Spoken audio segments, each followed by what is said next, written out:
దీని కొరకు చిన్న ప్రార్థన చేసుకుందాం. ప్రభా, ఈరోజు నాతో మాట్లాడు ప్రభా, నీ స్వరం నాకు వినిపించు. నీ దాసుని ద్వారా నన్ను దాటిపోద్దు ప్రభు, నాతో మాట్లాడు ప్రభు అని ప్రార్థన చేద్దాం. మన మధ్యలో ఉన్న జోబాబాయి గారు ముందుకు వచ్చి వాక్యం నిమిత్తము ప్రార్థించవలసిందిగా ప్రభు పేట మనం చేస్తున్నాను. అందరము అయ్యా, ఈరోజు నా వినగల చెవి, గ్రహించే మనసు, లోబడి హృదయం నాకు దయచే ప్రభు అని ప్రభు సన్నిధిలో ప్రార్థన చేద్దాం. తల వంచి కళ్ళు మూసుకున్నట్టయితే ప్రార్థన చేసుకుందాం. మమ్మల్ని మికిలిగా ప్రేమిస్తున్న మా ప్రియ పరలోకపు తండ్రి, పరిశుద్ధుడైన దేవాన్ని ఘనమైన శ్రేష్టమైన ఉన్నతమైన నామ కొరకే వందనాలు, స్తుతులు, స్తోత్రం చెల్లిస్తున్నాం. నాయన, ఈ 11వ వార్షిక కుడి కొరకై ప్రత్యేకంగా ప్రార్థిస్తున్నా.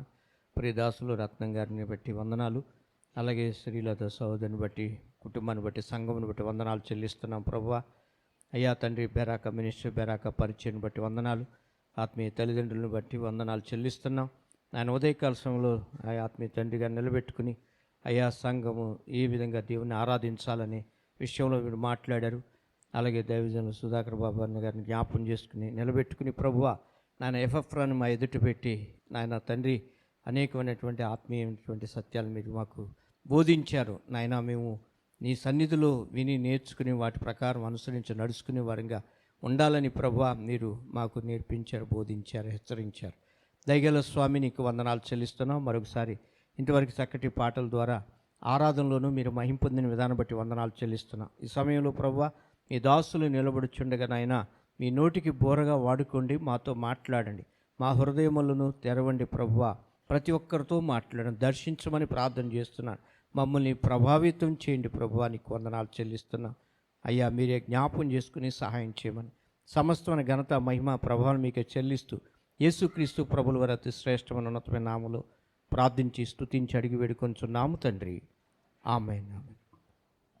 ప్రభునందు ప్రియమైన సహోదర సహోదరీలారా, ఈ 11వ వార్షికోత్సవ కూడికలో దీనుడను చిన్నవాడనైన నేను కూడా పాలిభాగస్తుడునై, మరి అన్న ఈస్పాదం గారు అలాగే అక్క గారు వారితో పాటు ఈ కూడికలో పాలు పొందే అవకాశం ప్రభు ఇచ్చినందుకై దేవునికి వందనాలు చెల్లిస్తూ ఉన్నాను.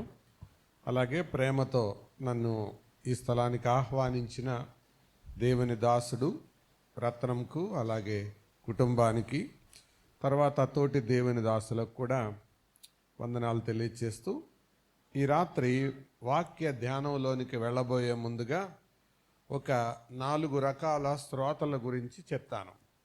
మొదటి రకం అలవాటు శ్రోతలు అంటారు, రెండవ రకం అలక్ష్యపు శ్రోతలు అంటారు, మూడవ రకం అహంకార శ్రోతలు అంటారు, నాలుగవ రకం ఆచరణాత్మక శ్రోతలు అంటారు. మొదటి రకం ఏంటి? అలవాటు శ్రోతలు. అంటే వాళ్ళకి వినడం ఒక అలవాటుగా మారుతుంది, కానీ వారి జీవితంలో ఏ కార్యం కనపడదు. వినడం ఒక అలవాటు. కొన్ని సంవత్సరాల క్రితం ప్రకాశం జిల్లాలో ఒక 90 సంవత్సరాల భర్త చనిపోతే 80 సంవత్సరాల భార్య ఆ శవం దగ్గర ఏడుస్తుంది. వచ్చిన సేవకులను సమాధి చేయనివ్వడం లేదు. వారు మరి గుడికాలు ఉంటాయి, కార్యక్రమాలు ఉంటాయి, వెళ్ళాలి. ఉదయం వచ్చిన వాళ్ళని మధ్యాహ్నం 2 గంటల దాకా అట్టు పెట్టేసింది. అంటే సమాధి చేయనివ్వట్ల. అమ్మో, ఆయన లేకుండా నేను బతకలేను అంటది. సరే, వచ్చిన కుర్రాళ్ళకి కొంతమందికి కోపం వచ్చి, సరే ఈవిడ కూడా రేపో మాపో చచ్చిపోద్ది కదా, ఇటు కూడా ఆయనతో పాటు ఈవిని కూడా లోపలేసేద్దాం, ఒక పని అయిపోతుంది అని అనుకొని ఆ మాట్లాడుకునే టైంలో సడన్గా ఆగిపోయింది. ఇక ఏడవడం మానేసింది. తీసుకొని వెళ్ళి సమాధి చేశారు. అయితే అక్కడ ఉండే ఒక చిన్న అమ్మాయికి ఒక ఆలోచన కలిగింది. ఏం ఆలోచన అంటే, ఎందుకు మా అమ్మ ఇంత వర్రీ చేసింది, ఇంత చింత పడింది అని తెలుసుకోవాలని మా అమ్మ, ఏంటి తాత అంటే నీకు అంత ప్రేమ అని అంది. అప్పుడు ఆవిడ అంది, ప్రేమ నా ముఖమా?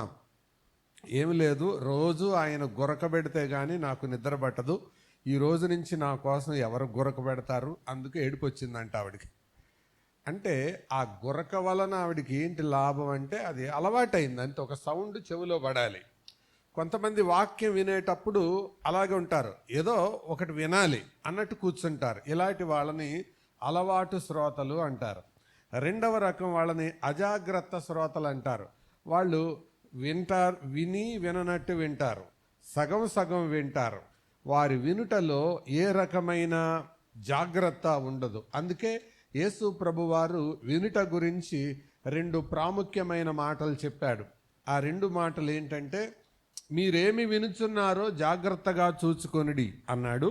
రెండవది, మీరెలాగు వినుచున్నారో జాగ్రత్తగా చూచుకొనుడి అన్నాడు. Take care of what you listen, take care of how you listen. మీరు ఎలాగ వింటున్నారో చూసుకోండి, ఏం వింటున్నారో చూసుకోండి.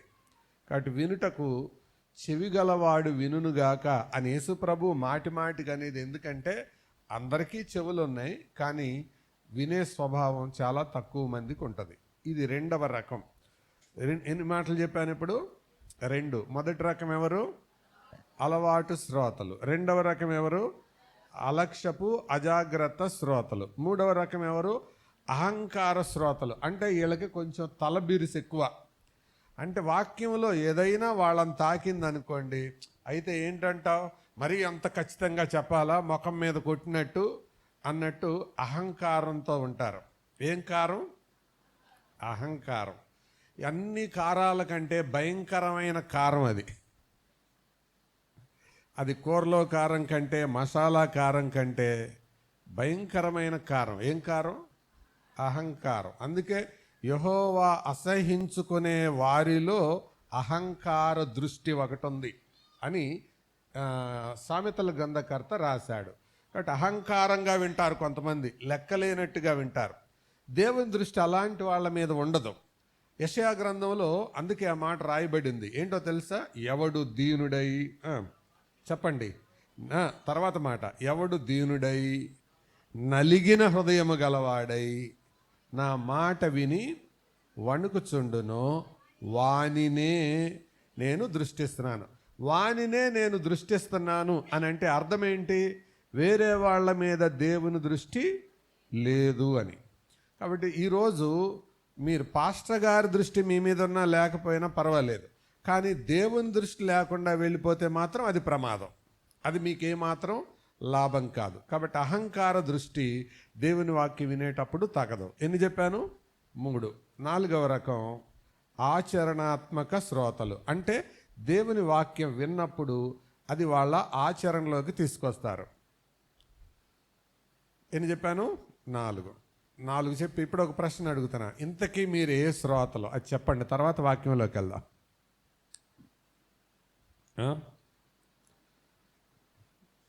ఏంటి ఇప్పుడు దాకా ఆన్సర్ బాగా చెప్పారు, దీనికి ఆన్సర్ రావట్లేదు? అలవాటు శ్రోతల, అలక్ష్యపు శ్రోతల, అహంకార శ్రోతల, ఆచరణాత్మక శ్రోతల. ఆచరణాత్మక శ్రోతలైతే ఈ మీటింగ్ ఫలించినట్టే. లూకా సువార్త 17వ అధ్యాయం 32వ వచనాన్ని నేను చదువుతాను. లూకా 17:32. లోతు భార్యను జ్ఞాపకము చేసుకొనడి, లోతు భార్యను జ్ఞాపకము చేసుకొనడి. ఇంతే ఈ రాత్రి నా సందేశం. ఇంగ్లీష్లో రిమెంబర్ లాట్స్ వైఫ్ అంటారు. ఈ ఫోనులు వచ్చిన కొత్తలో వాట్సాప్, ఇప్పుడు మన ఫోనుల్లో వాట్సాప్ ఉంది, ట్విట్టర్ ఉంది, ఫేస్బుక్ ఉంది, ఇవన్నీ ఉన్నాయి సందేశాలు పంపుకోవడానికి. ఫోనులు వచ్చిన కొత్తలో ఎవరికన్నా మెసేజ్లు పంపాలంటే ఆ మెసేజ్కి ఒక పేరు పెట్టారు. ఏంటో తెలుసా? ఏంటా పేరు? టెక్స్ట్ మెసేజ్, ఇంకా ఎస్ఎంఎస్ అనేవాళ్ళు. ఎస్ఎంఎస్ పంపు అనేవాళ్ళు. గుర్తుందా? ఎస్ఎంఎస్ అంటే అర్థం ఏంటి చెప్పండి తెలిసిన వాళ్ళు? Short message system. Very good. Short message system కావచ్చు, షార్ట్ మెసేజ్ సర్వీస్ కావచ్చు. అంటే అందులో ఓ కొండవీతి చాంతాడంత పొడుగుగా ఉండదు, చిన్న సందేశం. ఈ రాత్రి మనం చదివింది కూడా ఇది ఒక ఎస్ఎంఎస్. ఏంటది? లోతు భార్యను జ్ఞాపకం చేసుకొనడి. అందరు చెప్పండి అన్నమాట. అంతే. 32వ వచనం అంతవరకే ఉంది. దాని ముందు దాని తర్వాత ప్రభు చాలా వచనాల్లో అనేక మాటలు మాట్లాడాడు, కానీ 32వ వచనం మాత్రం ఇదొకటే మాట. లోతు భార్యను జ్ఞాపకం చేసుకొనుడి. Remember Lot's wife. Remember Lot's wife. లోతు భార్యను జ్ఞాపకము చేసుకొనుడి. ఇది ఈ రాత్రి సందేశం. కొన్ని జ్ఞాపకాలు మనలో నవ్వు పుట్టిస్తాయి. కొన్ని జ్ఞాపకాలు మనలో భయాన్ని పుట్టిస్తాయి. కొన్ని జ్ఞాపకాలు మనలో ఆందోళన కలిగిస్తాయి. నేనును మరొక సహోదరుడు, ఆయన ఇప్పుడు ప్రభు సేవలో ఉన్నాడు. విజయవాడలో ఉండగా కాలేజ్ స్టూడెంట్స్గా ఉండి ఒక 20 కిలోమీటర్ల దూరంలో పరిచర్యకు వెళ్ళి వచ్చేవాళ్ళం. విజయవాడ నుంచి ఒక 20 కిలోమీటర్లు. ఇద్దరం స్టూడెంట్స్గానే చదువుకుంటున్నాం. బండి మీద వెళ్ళి వస్తున్నాం. విజయవాడలో లో బ్రిడ్జ్ అని ఒకటి ఉంది. అంటే కింద బ్రిడ్జి పైన ట్రైన్ వెళ్తుంది, కిందేమో వాహనాలు వెళ్తాయి. ఆ లో బ్రిడ్జ్ మేము వచ్చే ఒక ఆదివారం పూట పరిచయం ముగించుకొని వస్తున్నాం. బహుశా టైం 8 అట్లాగైంది. వర్షం పడింది. ఆ వర్షం పడిన రోడ్లో మా ముందు కొన్ని వాహనాలు వెళ్తున్నాయి. ఇద్దరం ఏదో పరిచర్య గురించి మాట్లాడుకుంటూ వెళ్తున్నాం. మా ముందు వెళ్ళే వాహనాలు జర్రం జారి కింద పడుతున్నారు. బళ్ళు వాళ్ళు కింద పడి మా చేతులు మా చెప్పులు పగిలిపోతున్నాయి. వాహనాలు అట్లా పడి, మరి కొంతమంది వేగంగా వెళ్తూ వాహనాలు కింద పడి ఆ రోడ్డు దెబ్బకు ఈడ్చుకుంటూ వెళ్తూ ఉండగా రోడ్లో నుంచి నుప్పు రవ్వలు వస్తున్నాయి. దాదాపు మేము ఒక 50 మీటర్ల దూరం నుంచి ఏంటి మనుషులు ఎట్ట పడుతున్నారు, ఏదో మాయ మంత్రం ఉన్నట్టు పడుతున్నారు అని అటు చూస్తా వెళ్తున్నాం. మేము కూడా వెళ్ళి కింద పడ్డాం. పడినప్పటికీ మా చేతికి దెబ్బలు తగిలినాయి, మా చెప్పలు పగిలిపోయినాయి, ప్యాంట్ చిరిగిపోయింది మోకాల దగ్గర. ఆ ప్రక్కనే మేమిద్దరం అనుకుంటున్నాం, బండి జారి ముందుకెళ్ళిపోయింది. ఏంటి సంగతి, అందరు పడుతున్నారు అనుకుంటే మేము కూడా పడ్డాం. ఏంటంటే అంతకు మునుపు ఒక ఆయిల్ లారీ వెళ్ళిందంట. ఆ ఆయిల్ లారీలో నుంచి ఆయిల్ కింద పడింది. ఆ వర్షానికి ఈ ఆయిల్ కలిసి కొంచెం జారే ప్రదేశంగా తయారైంది. అక్కడికి వెళ్ళిన తర్వాత బండి దాని మీద పడగానే స్కిడ్ అవుతుంది, జారిపోతుంది. ఆ రోజు నుంచి ఈ రోజు వరకు వర్షం వచ్చి ఆయిల్ మరక కనపడితే భయం మాకు. ఆ జ్ఞాపకం మాలో ఏమి నింపింది? భయం. లోతు భార్యను జ్ఞాపకము చేసుకొనుడి అని ప్రభువు చెప్పేది ఇలాంటి ఒక ఆయిల్ మరక లాంటిదన్నమాట. కొన్ని జ్ఞాపకాలు రకరకాల అనుభూతులను మనకు మిగులుస్తాయి. ఎందుకు ప్రభు జ్ఞాపకం చేసుకోమంటున్నాడు అని అంటే, మనిషి యొక్క స్వభావం మరిచిపోయే స్వభావం. అన్నీ మర్చిపోరు, అవసరమైనవి మర్చిపోతారు, అనవసరమైనవి గుర్తుంచుకుంటారు. ఉదాహరణకి వాక్యం గుర్తుంటుందా? 10 ఏళ్ల క్రితం మన ఇంటి పక్కనోళ్ళు మనల్ని తిట్టిన తిట్టు గుర్తుంటుందా? నిజం చెప్పండి అమ్మా. 10 రోజుల క్రితం వాక్యం గుర్తుంటుందో లేదో గ్యారంటీ లేదు, కానీ చెప్పండి, 10 సంవత్సరాల క్రితం ఎవరన్నా ఒక మాట అంటే వాళ్ళని చూడగానే కడుపులో చెయ్యి పెట్టి మెలిబెట్టి తిప్పినంత ఫీలింగ్ కలుగుతుంది. ఈ మర్చిపోం. కానీ అంటే అనవసరమైన జ్ఞాపకాలు మదిలో నిలుస్తాయి, అవసరమైన జ్ఞాపకాలు మదిలో నుంచి వెళ్ళిపోతాయి. కానీ ప్రభు కొన్ని జ్ఞాపకాలను గుర్తుపెట్టుకోమని చెప్పాడు. అలాంటి వాటిల్లో ఇదొకటి. ఒక మాట చెప్తాను రండి, త్వరగా కొన్ని మాటలు చూస్తారా. ఆయన పాత నిబంధనలో చాలా జ్ఞాపకాలు చెప్పాడు. నేను పాత నిబంధనలో ఒక 2 జ్ఞాపకాలు, కొత్త నిబంధనలో ఒక 2 జ్ఞాపకాలు మీ ముందు పెడతాను. మొదటి మాట నిర్గమకాండం 20వ అధ్యాయం 8వ వచనం. నిర్గమ 28. త్వరగా చదవండి. విశ్రాంతి దినమును పరిశుద్ధముగా ఆచరించుటకు జ్ఞాపకముంచుకొనుము. అంటే రిమెంబర్ టు సెలబ్రేట్ సాబత్ అని అర్థం. విశ్రాంతి దినం అంటే పాత నిబంధనలో ఇశ్రాయేలీలకు దేవుడు నియమించిన ఆచారం. అయితే కొత్త నిబంధనలో ఆ ఆచారం లేదు. ఇప్పుడు మనకుండేది ఏంటంటే ప్రభు దినం. అప్పుడు శాబత్ డే, ఇప్పుడు లార్డ్స్ డే. అప్పుడు సబ్బాతు దినం, ఇప్పుడు ప్రభు దినం. అందుకనే మత్తయి సువార్త 28వ అధ్యాయం చూడొద్దులేండి, 1వ వచనం ఇలా ప్రారంభమవుతుంది. విశ్రాంతి దినము గడిచిపోయిన తరువాత ఆదివారమున తెల్లవారుచుండగా. ఏముంది? విశ్రాంతి దినము గడిచిపోయిన తర్వాత ఆదివారమున తెల్లవారుచుండగా. నేను ఈ మాట చదివేటప్పుడు నాకు అనిపించింది, నేరుగా ఆదివారం తెల్లవారుచుండగా అని రాయించవచ్చు కదా. విశ్రాంతి దినము గడిచిపోయిన తర్వాత అని రాయాలా? అది ఎవరికన్నా తెలిసేదే కదా అంటే లేదు. పరిశుద్ధాత్మ దేవుడు ఒక ఉద్దేశాన్ని కలిగి ఉన్నాడు ఆ మాట రాయించటంలో. ఆయన కలిగి ఉన్న ఉద్దేశం ఏంటంటే, విశ్రాంతి దినం ఆచారం ఆగిపోయింది, ఇక వచ్చే ఆచారం ఏంటి? ఆదివారం ప్రభు దినం, అది జ్ఞాపకం ఉంచుకొనుడి అన్నాడు. కానీ ఈ రోజుల్లో చాలామంది ఆదివారం అన్న సంగతి కూడా మర్చిపోతున్నారు. ఆదివారం దాన్ని దేవుని సన్నిధికి రావాలని మర్చిపోతూ ఉన్నారు. దేవుని సన్నిధిలో కూడుకోవాలి, ఇదొక జ్ఞాపకం. ఇంకొక జ్ఞాపకం చూపిస్తాను. మలాకీ గ్రంథం 4వ అధ్యాయం 4వ వచనానికి రండి. మలాకీ 4:4 త్వరగా తీసి చదవండి చురుకుగా. హోరేబు కొండ మీద ఇశ్రాయేలీయులందరి కొరకై నేను నా సేవకుడైన మోషేకు ఆజ్ఞాపించిన ధర్మశాస్త్రమును దాని కట్టడలను విధులను జ్ఞాపకము చేసుకొనుడి. Remember the law what I have given. నేను మీకు ఇచ్చిన ధర్మశాస్త్రాన్ని, కట్టడలను, విధులను జ్ఞాపకం చేసుకోండి అని అంటున్నాడు. అంటే దేవుని వాక్యాన్ని జ్ఞాపకం చేసుకోండి అంటున్నాడు. 2 మాటలు చెప్పాను. ఎందుకు జ్ఞాపకం చేసుకోవాలంటే, ఆ వాక్యం మనకు జ్ఞాపకములో ఉంటేనే పాపం చేయకుండా ఉంటాం. అందుకేగా కీర్తనలో 119లో ఆ మాట రాసింది, నీ ఎదుట నేను పాపము చేయకుండానట్లు. చెప్పండి, నా హృదయములో నీ వాక్యమును ఉంచుకొని ఉన్నాను. అందుకే వాక్యాన్ని జ్ఞాపకం పెట్టుకోవాలి. 2 జ్ఞాపకాలు పాత నిబంధనలో చెప్పాను. మొదటి జ్ఞాపకం ఏంటి?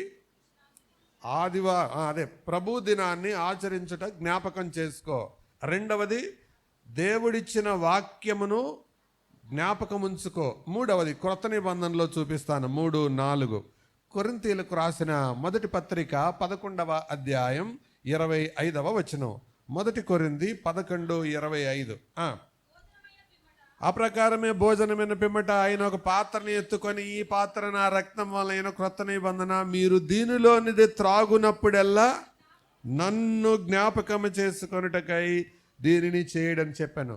రిమెంబర్ మీ, నన్ను జ్ఞాపకం చేసుకొనుటకై. అర్థమైందా సోదరులారా, సోదరీలారా? ప్రభు బల దగ్గరకు వచ్చినప్పుడు మనకి ఏం గుర్తుకు రావాలి?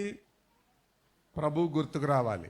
ఆయన మహిమ, ఆయన తగ్గింపు, ఆయన పొందిన శిలువ శ్రమలు, ఆయన పునరుద్ధానం, ఆయన ఆరోహణం, ఆయన మరలా తిరిగి మన కొరకు రాబోయే విధానం, ఇదంతా జ్ఞాపకానికి రావాలి. ఎప్పుడు? ప్రభు బల్ల దగ్గరికి మనం వచ్చినప్పుడు. మరి ఇది జ్ఞాపకం వస్తుందా? ఒక ఆవిడ ఆరాధన కూటానికి ప్రభు బల్ల జరిగేటప్పుడు వచ్చి నిద్రపోతూ మధ్యలో ఛాయ్ అంటుంది. ఆ పక్కన ఆవిడ, అక్క ఏంటి నిద్రపోతున్నావు, ఏంటి ఛాయ్ అంటున్నావు అంటే ఉలిక్కిపడి లేచి, అమ్మా నిద్రపోతున్నానా? లేదమ్మా, నాకు దర్శనం వస్తుంది అంటుంది. ఓరి నాయనో, ఆరాధనలోన దర్శనాలు వచ్చేది, వాక్యం వినేటప్పుడు దర్శనాలు వచ్చేది, ప్రభువుని జ్ఞాపకం చేసుకునేటప్పుడు దర్శనాలు వచ్చేది. అంటే ఏం దర్శనం అక్క అంటే, ఏమో ఇంటి దగ్గర మాంసం కూర వండి వచ్చిందంట, మనసంతా దాని చుట్టే తిరుగుతుంది, హృదయం ఎక్కడున్నది అంటే నీ చుట్టూనే తిరుగుతున్నది అన్నట్టు మాంసం కూర చుట్టే తిరుగుతుంది. ఈవిడ ధ్యానం అంతా వచ్చింది ఎక్కడికి? ప్రభు బల్ల దగ్గరికి. మనసంతా ఎక్కడుంది? మాంసం కూర మీద ఉంది. ఏదో కుక్క వచ్చినట్టు, ఆ కుక్క మూతితో మూతను పక్కకు తోస్తున్నట్టు కలొస్తుందంట ఆవిడికి. దానికి ఆవిడ పెట్టిన పేరేంటి? దర్శనం. అందుకని నిజంగా వస్తుందేమో అని ఛాయ్ అని పెద్దగా నోటితో అందరు కనబడేలాగా అంటుంది. ఏమి జ్ఞాపకాలండి. ప్రభువేమో నా ప్రభువు బల దగ్గరకు వచ్చినప్పుడు ఏమి జ్ఞాపకం చేసుకోమన్నాడు? రిమెంబర్ మీ, నన్ను జ్ఞాపకం చేసుకోండి అన్నాడు ఆయన. ఇది 3వ జ్ఞాపకం. 4వ జ్ఞాపకం చెప్తాను. ప్రకటన గ్రంథం 2వ అధ్యాయం 5వ వచనం. ప్రకటన 2:5 చదువుతారా? నీవు ఏ స్థితిలో నుండి పడితివో అది జ్ఞాపకం చేసుకొని మారు మనసు పొందు. అంటే నువ్వు ఇదివరకు చాలా ప్రార్థించేదానివి, ప్రార్థించేవాడివి, ఆసక్తిగా, భక్తిగా, విశ్వాసిగా, వేడిగా ఉండేవాడివి, ఉండేదానివి. కానీ ఇప్పుడు అలా లేవు. ఇప్పుడు దేవుడు నీతో మాట్లాడుతూ ఉండగా ఇది జ్ఞాపకం చేసుకో.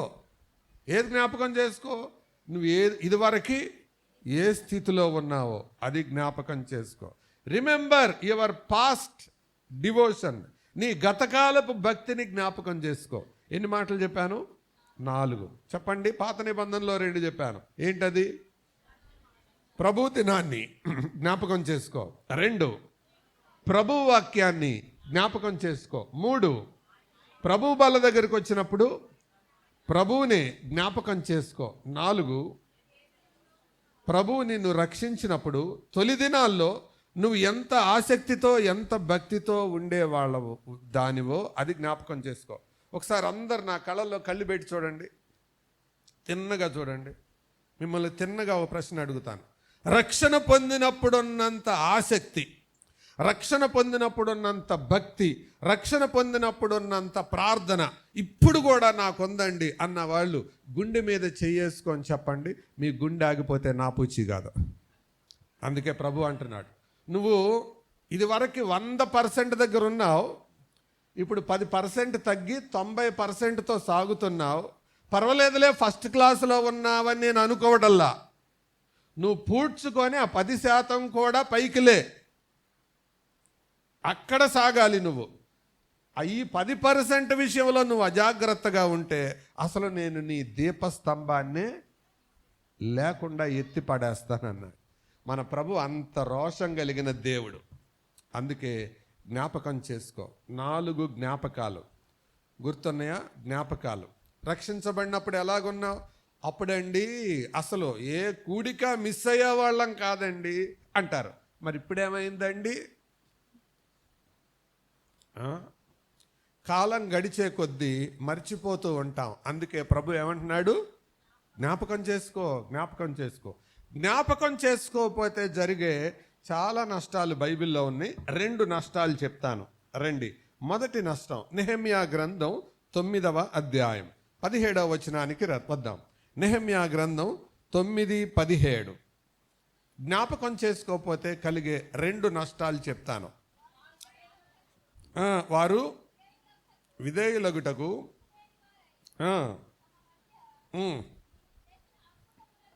నీవు చేసిన అద్భుతములను జ్ఞాపకము చేసి కొనక మనస్సులను చెప్పండి చెప్పండి చెప్పండి కఠిన పరచుకొనిరి.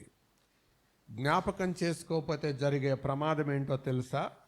మనసులు ఏమవుతాయి చెప్పండి? కఠినమవుతాయి, కఠినమవుతాయి. తర్వాత కీర్తనల గ్రంథం 106వ కీర్తనలోనికి రండి. కీర్తనల గ్రంథం 106వ కీర్తన 7వ వచనం. 106వ కీర్తన 7వ వచనం. ఐగుప్తులో అద్భుతములను నీ కృపా బాహుల్యమును జ్ఞాపకమునకు తెచ్చుకొనక ఉండిరి. సముద్రమునొద్ద నుండి వారు తిరుగుబాటు చేసిరి. జ్ఞాపకం చేసుకోకపోతే జరిగే 2వ ప్రమాదం ఏంటి? దేవుని మీదే తిరుగుబాటు చేసే ప్రమాదం ఉంది. తిరుగుబాటు స్వభావం వచ్చే ప్రమాదం. 2 ప్రమాదాలు ఉన్నాయి. ఏంటా 2 ప్రమాదాలు? మనసేమో కఠినమవుతుంది, దేవుని మీద ఏమొస్తుంది చెప్పండి? తిరుగుబాటు స్వభావం వస్తుంది. కొంతమంది నాకు అలక్ష్యపు శ్రోతలు కనపడుతున్నారు, ఇలాగే చూస్తున్నారు. ఏం ఉలుకు లేదు, పలుకు లేదు, చలనం లేదు. మధ్యలో అడిగేది నేనేదో టీచర్నని మీరేదో స్టూడెంట్స్ అని కాదు. అలా అనేటప్పుడు ఆ మాట మనసులోకి వెళ్తుంది, అప్పుడు మనసులో పడుతుంది. అందుకే వినేటప్పుడు చురుగ్గా వినాలి. మిమ్మల్ని ఒక మాట అడగనా? మీకు 10వ తరగతిలో పైథాగరస్ సిద్ధాంతం గుర్తుందా? చిన్నప్పుడు జానీ ఎస్ పాప గుర్తుందా? ఏది గుర్తుంది చెప్పండి. పైథాగరస్ సిద్ధాంతం చెప్పమంటే ఎంత ఆలోచిస్తారు కొంతమంది. ఎందుకంటే ఆ పైథాగరస్ సిద్ధాంతం ఒక పైథాన్ లాగా కనపడి ఎదవ మ్యాథ్స్ క్లాసు వచ్చింది, ఎందుకురా ఈ క్లాస్ అన్నట్టుగా విని ఆ ముక్కులో పెట్టుకొని ఆ మ్యాథ్స్ ఎగ్జామ్ రోజు చీద అవతల పడేశారు. అంటే అయిష్టంగా విన్నారు, అందుకే మర్చిపోయారు. అదే జానీ అన్నప్పుడు వెంటనే ఏమనిస్తారు అంటే అది అనడంలో ఆనందం ఉంది కదా. ఎప్పుడైతే అనడంలో ఆనందం ఉంటుందో, వినడంలో ఆనందం ఉంటుందో అది గుర్తుండిపోద్ది. అనడంలో వినడంలో ఆనందం లేని వాళ్ళు మర్చిపోతారు. అందుకే ఆసక్తిగా వినమని వాక్యం చెబుతుంది. వాక్యం వినేటప్పుడు మనం ఎలాగ వినాలి? ఆసక్తిగా వినాలి. అలాగ జ్ఞాపకం చేసుకోకపోతే జరిగే 2 ప్రమాదాలు ఏంటి? హృదయం కఠినమవుతుంది, దేవుని మీద తిరుగుబాటు తత్వం వస్తుంది. ఎవరైనా కఠినంగా ఉన్నారంటే అర్థం ఏంటి? దేవుడు చేసిన మేళ్ళు వారు మర్చిపోయారు, దేవుడు చేసిన కార్యాలు వారు మర్చిపోయారు. ఎవరైనా తిరగబడుతున్నారంటే అర్థం ఏంటి? గతంలో పొందిన మేళ్ళు వారు చెప్పండి మర్చిపోయారు. బైబిల్ ఏం చెప్తుందో తెలుసా? సామెతల్లో ఈ మాట రాయబడింది, హృదయమును కఠినపరుచుకొనివాడు ఎక్కడ పడతాడు? బూరెల గంపలో పడునని లేదు, కీడులో పడును. ఎక్కడ పడతాడు? కాబట్టి హృదయాన్ని కఠినపరుచుకోవద్దు. మంచిది. దేవుడు ఈ మాట మన ముందు ఈ రాత్రి పెడుతున్నాడు. ఇది ఎప్పుడో జరిగిపోయింది. లోతు భార్యను జ్ఞాపకం చేసుకోండి, జాగ్రత్తగా వినండి. యేసు ప్రభు ఈ మాట చెప్పేటప్పటికే లోతు భార్య దాటిపోయి 2000 సంవత్సరాలైంది. ఇప్పుడు యేసు ప్రభు ఈ మాట చెప్పి కూడా ఎన్ని వేల సంవత్సరాలైంది? 2000 సంవత్సరాలైంది. సో టోటల్గా సుమారు, నేను ఖచ్చితంగా చెప్పడం లేదు, సుమారు 4000 సంవత్సరాల క్రితం ఉన్న మనిషి గురించి ఇప్పుడు మనం ఎందుకు జ్ఞాపకం చేసుకోవాలి? అందుకే ఈ రాత్రి 5 విషయాలు మీ ముందు పెడతాను. నంబర్ 1, మొదటి విషయం, ఎందుకు జ్ఞాపకం చేసుకోవాలి? Why should we remember her? అది మొదటిదిగా చెప్తాను. రెండవదిగా, ఏ సందర్భంలో జ్ఞాపకం చేసుకోవాలి? అది కూడా చెప్తాను.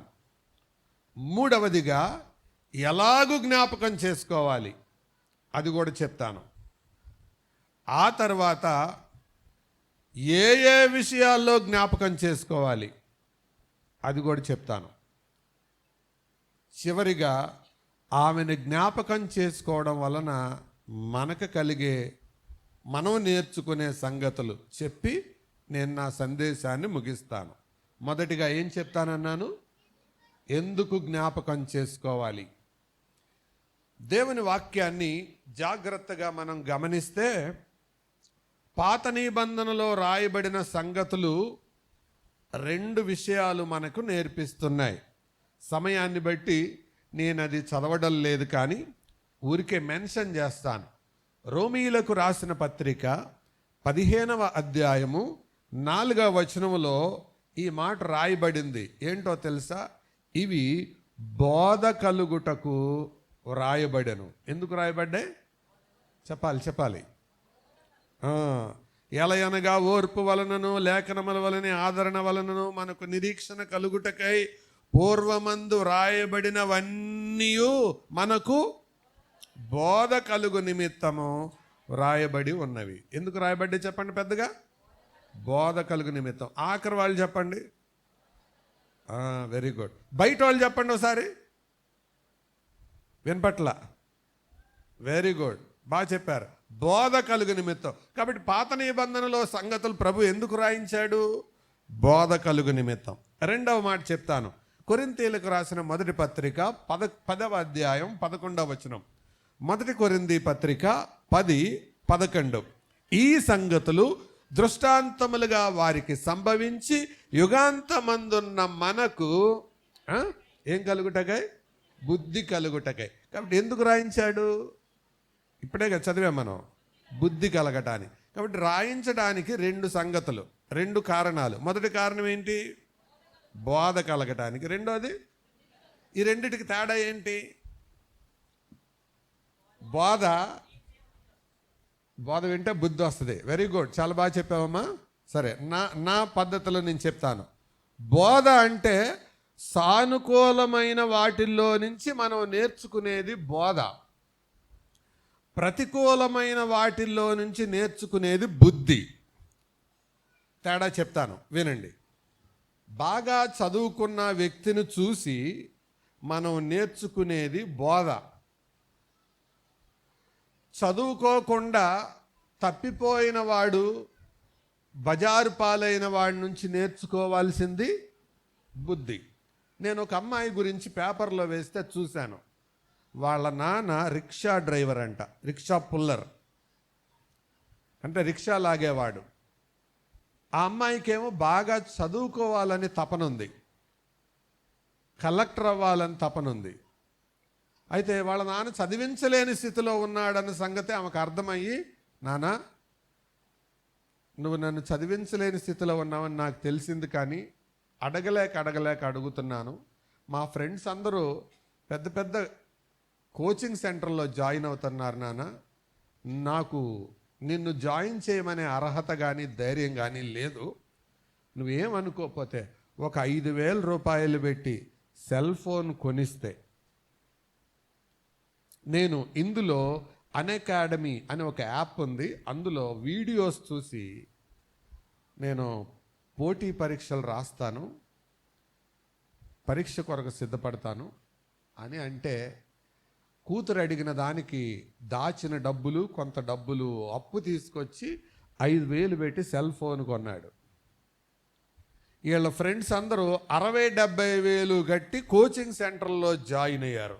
కానీ ఈ అమ్మాయి ఈ వీడియోస్ చూసి కలెక్టర్ జాబ్ కొట్టింది. ఈ 60,000-70,000 వేలు పెట్టిన వాళ్ళకి రాల ఉద్యోగాలు. ఎలాగొచ్చింది అని అంటే ఇంటర్వ్యూలో చెప్పింది. అప్పుడు ఆ కూతుర్ని రిక్షాలో ఎక్కించుకొని వాళ్ళ నాన్న ఊరేగించుకుంటా తీసుకొస్తుంటే పత్రికా విలేకరులు, ఈ టీవీ వాళ్ళు ఫోటోలు తీసి, వీడియోలు తీసి అందులో పెట్టారు. ఇప్పుడు ఆవిడలో నుంచి నేర్చుకోవాల్సిందేంటి? బోధ. మరి బుద్ధి అంటే ఏంటి? కాలేజీలో చేరినా, ఫీజులు కట్టి చేరినా, వేలు ఖర్చు పెట్టినా పాడైపోయారు చూశారు, వాళ్ళని చూసి నేర్చుకోవాల్సిందేంటి? బుద్ధి. సరే, ఇంకొక ఉదాహరణ చెప్తాను. బోధకి బుద్ధికి తేడా ఏంటో. రైలు కింద తలకాయ పెడితే చచ్చిపోతారు అని చూసి తెలుసుకోవాలా, మనం కూడా పెట్టి తెలుసుకోవాలా? చెప్పండి. పడినోడి ఫోటో ఒకడు చూసి, చచ్చిపోయినోడిని ఒకటి చూసి తెలుసుకుంటే చాలు, దాన్నే బుద్ధి అంటారు. రోట్లో వేలు పెడితే చెయ్యి నలుగుద్దని మనం కూడా అందులో పెట్టి నలిగిన తర్వాత తెలుసుకోవాలా, లేకపోతే నలిగినోడు ఒక దెబ్బ తిన్నవాడిని ఒకటి చూసి తెలుసుకుంటే చాలా కదా? దాన్నే బుద్ధి అంటారు. కరెంటు ప్లగ్గుల్లో వేళ్ళు పెడితే చచ్చిపోతారని చచ్చిపోయినని చూసి తెలుసుకుంటే చాలా, లేదా మనం కూడా చూసి అసలు నిజం కరెంట్ వస్తుందా లేదా అనేది వేళ్ళు పెట్టి చూసి తెలుసుకోవాలా? అక్కర్లేదు. దాన్నే బుద్ధి అంటారు. అంటే నష్టపోయిన వారిలో నుండి నేర్చుకునేది బుద్ధి, లాభపడిన వాళ్ళలో నుంచి నేర్చుకునేది బోధ. అర్థమైందా తేడా? కాబట్టి బైబిల్లో 2 ఉదాహరణలు ఉన్నాయి.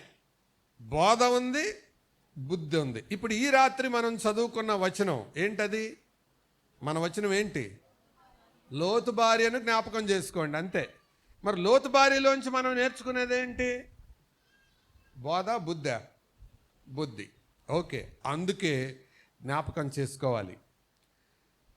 ఇక్కడ 2 మాటలు చెప్పి ముందుకు వెళ్తాను. బోధ నేర్చుకుంటే బాగుపడతావు, బోధ నేర్చుకోకపోతే బాధపడతావు. చెప్పండి అందరూ ఒకసారి. బోధ నేర్చుకుంటే బాగుపడతావు, బోధ నేర్చుకోకపోతే బాధపడతావు. రెండవ మాట చెప్తాను. బుద్ధి నేర్చుకుంటే వృద్ధిలోకి వస్తావు, బుద్ధి నేర్చుకోకపోతే రద్దయిపోతావు. బుద్ధి నేర్చుకుంటే వృద్ధిలోకి వస్తావు, బుద్ధి నాకు వద్దు అనుకుంటే రద్దయిపోతావు. అంటే జీవితం ముగించిపోతుంది. దేవుడు చాప్టర్ క్లోజ్ చేస్తాడు.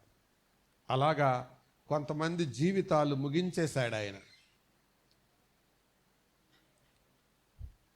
దానియేలు అనే పుస్తకంలో 5వ అధ్యాయంలో చూడొద్దులేండి, నేనే చెప్తున్నాను.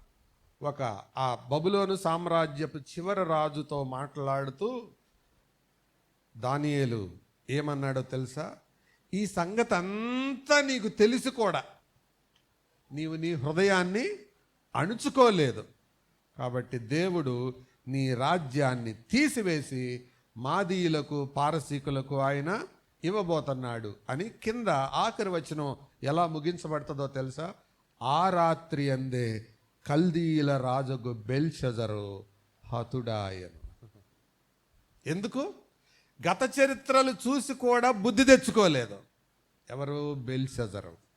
బెల్షజర్కైనా అంతే, ఇంకెవరికైనా అంతే. కాబట్టి రాత్రి ఎందుకు జ్ఞాపకం చేసుకోవాలి అంటే ఇదే, బోధ నేర్చుకోవడానికి, బుద్ధి నేర్చుకోవడానికి. రెండవది, ఏ సందర్భంలో జ్ఞాపకం చేసుకోవాలి? ఏ సందర్భంలో?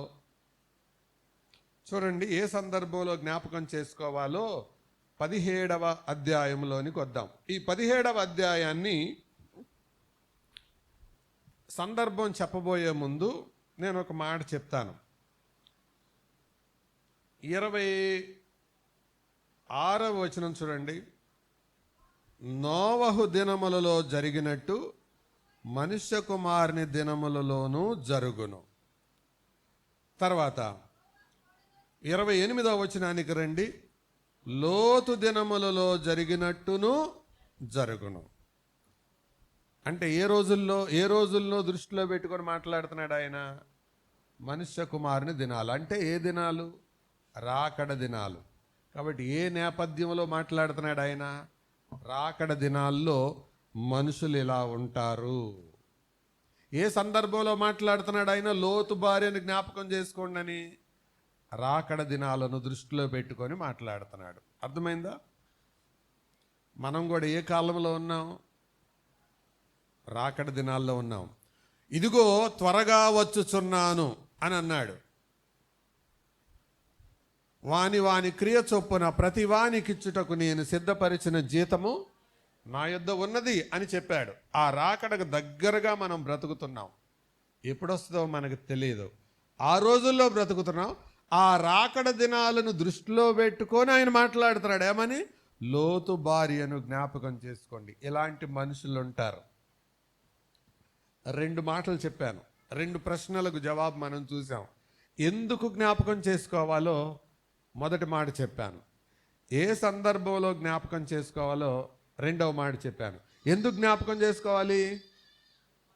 బోధ నేర్చుకోవాలి, బుద్ధి నేర్చుకోవాలి. ఏ సందర్భంలో జ్ఞాపకం చేసుకోవాలి? రాకడ దినాల్లో బ్రతుకుతున్నాం కాబట్టి జ్ఞాపకం చేసుకోవాలి. మూడవ మాట చెప్తాను. మూడవ మాట ఎలా జ్ఞాపకం చేసుకోవాలి అని అంటే 3 మాటలు ఇందులో చెప్తాను. ఆలోచనపూర్వకంగా జ్ఞాపకం చేసుకోవాలి. రెండవది ధ్యానపూర్వకంగా జ్ఞాపకం చేసుకోవాలి. మూడవది పరిశుద్ధ భయం కలిగి జ్ఞాపకం చేసుకోవాలి. ఈ 3 విషయాలు గుర్తుంచుకుందాం. ఆలోచనపూర్వకంగా అంటే ధ్యానపూర్వకంగా జ్ఞాపకం చేసుకోవాలి. ఇలా జరిగిందా? సైబరాబాద్ పోలీసులు అప్పుడప్పుడు ట్రాఫిక్లో జరిగే యాక్సిడెంట్స్ వీడియోలు పెడుతుంటారు. ఎందుకంటే ట్రాఫిక్ లో ప్రయాణం చేసేవాళ్ళు వేగంగా వెళ్ళే వాళ్ళు జాగ్రత్తగా వెళ్ళాలని కొన్ని వీడియోస్ పెడుతుంటారు. ఆ వీడియోస్ ఎలా ఉంటాయంటే, వేగంగా వెళ్ళిన కారు ఇంకొక దాన్ని గుద్ది పల్టీలు కొట్టి అవతల ఎగిరి పడుతుంది. అలా పడినప్పుడు ముందు అట్లా చూపిస్తాడు, రెండవసారి చూపించేటప్పుడు నెమ్మదిగా ఒక అంగుళం లేవటం, 5 అంగుళాలు లేవటం వీడియోలు అలా కనపడదు. అంటే 7-8 అడుగులు ఎత్తు లేచి ఎగిరి పడటం చూపిస్తాడు స్లో మోషన్లో.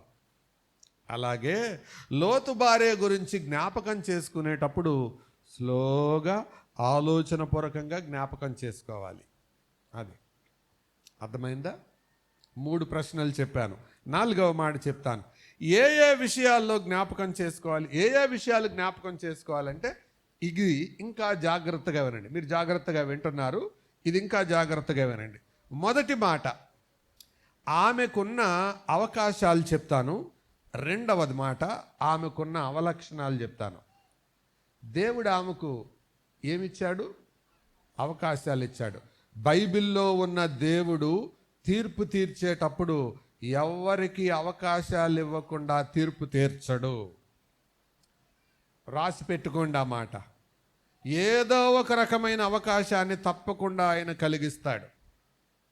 ఆయన గురించి మాటలు వినే భాగ్యం, ఆయన గురించి తెలుసుకునే అవకాశం, ఆయనను పరిచయం చేసే అవకాశం ఏదో ఒక రకంగా ఒక సేవకుని ద్వారానో, ఒక సంఘం ద్వారానో, ఒక పుస్తకం ద్వారానో, ఆయన వాక్యం ద్వారానో, ఒక వ్యక్తి ద్వారానో, ఒక సన్నివేశం ద్వారానో, ఒక అనారోగ్యం ద్వారానో ఏదో ఒక రీతిగా ఆయన తెలుసుకునే అవకాశం కలిగిస్తాడు.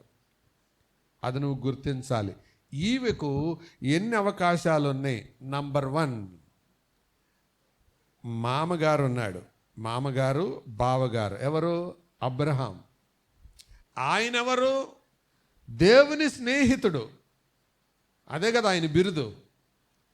దేవుని స్నేహితుడిని బంధువుగా కలిగి ఉండి అవలక్షణం ఏంటి? దేవుని స్నేహాన్ని నేర్చుకోలేకపోయింది. ఆయన ప్రార్థన కిందే బ్రతుకుతుంది, ఆయన ప్రార్థన కిందే క్షేమంగా నడుస్తుంది, ఆయన నడిపింపు కిందే వస్తుంది. దేవుని స్నేహితుడైన వ్యక్తిని బంధువుగా కలిగి ఉండి ఏమి నేర్చుకోలేకపోయింది? దేవునితో స్నేహం చేయాలని నేర్చుకోలేకపోయింది. అందుకే మీరు కూడా ఇలాంటి వాళ్ళు ఉంటారేమో. జాగ్రత్త. Remember Lot's wife. లోతు భార్యను జ్ఞాపకం చేసుకోండి. దేవుని స్నేహితుడు కావచ్చు, దేవుని సేవకుడు కావచ్చు, దేవుని చేత ఏర్పరచబడిన ఒక విశ్వాసి కావచ్చు, నీ కుటుంబంలోనే ఉండొచ్చు, నీ సంఘములోనే ఉండొచ్చు. కానీ ఆ వాసన అంటకుండా నీవు దాటిపోవచ్చు. అందుకే జ్ఞాపకం చేసుకో, నువ్వు అలా మారిపోతావేమోనని. రెండవ మాట, అబ్రహాముకున్న మరొక బిరుదేంటి? దేవుని స్నేహితుడు ఒకటి. ఇంకొకటి భలే తెలుసు మీకు. Very good. ఏంటి మళ్ళీ చెప్పండి? విశ్వాసులకు తండ్రిని బంధువుగా కలిగి ఉండి కూడా ఏమి నేర్చుకోలేకపోయింది? విశ్వాసం నేర్చుకోలేకపోయింది. తన ఇంట్లో పనివారుండగా ఆ పనివారిలో పెద్ద పనివాడికి విశ్వాసం అబ్బింది.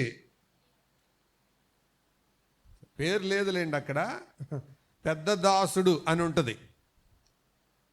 ఎలియాజరు అయి ఉండొచ్చు అని కొంతమంది అంటారు, అవ్వకపోవచ్చు, అయి ఉండొచ్చు. దాని గురించి మనం అవ్వద్దు. కానీ ఇంటికి పెద్ద దాసుడైన వ్యక్తికి ఏమబ్బింది? విశ్వాసం అబ్బింది. అసలు బంధువుగా ఉన్న ఈవిడికి ఏమబ్బలేదు? విశ్వాసం అబ్బలేదు. జాగ్రత్త, ఈ ప్రమాదంలో పడతామేమో, జ్ఞాపకం చేసుకోండి. మూడవ మాట, ఇంటి వారిని నడిపించే నాయకుడిని బంధువుగా కలిగింది. ఆదికాండం 18వ అధ్యాయం 19వ వచనంలో అబ్రహాము గురించి దేవుడిచ్చిన సాక్ష్యం ఏంటో తెలుసా?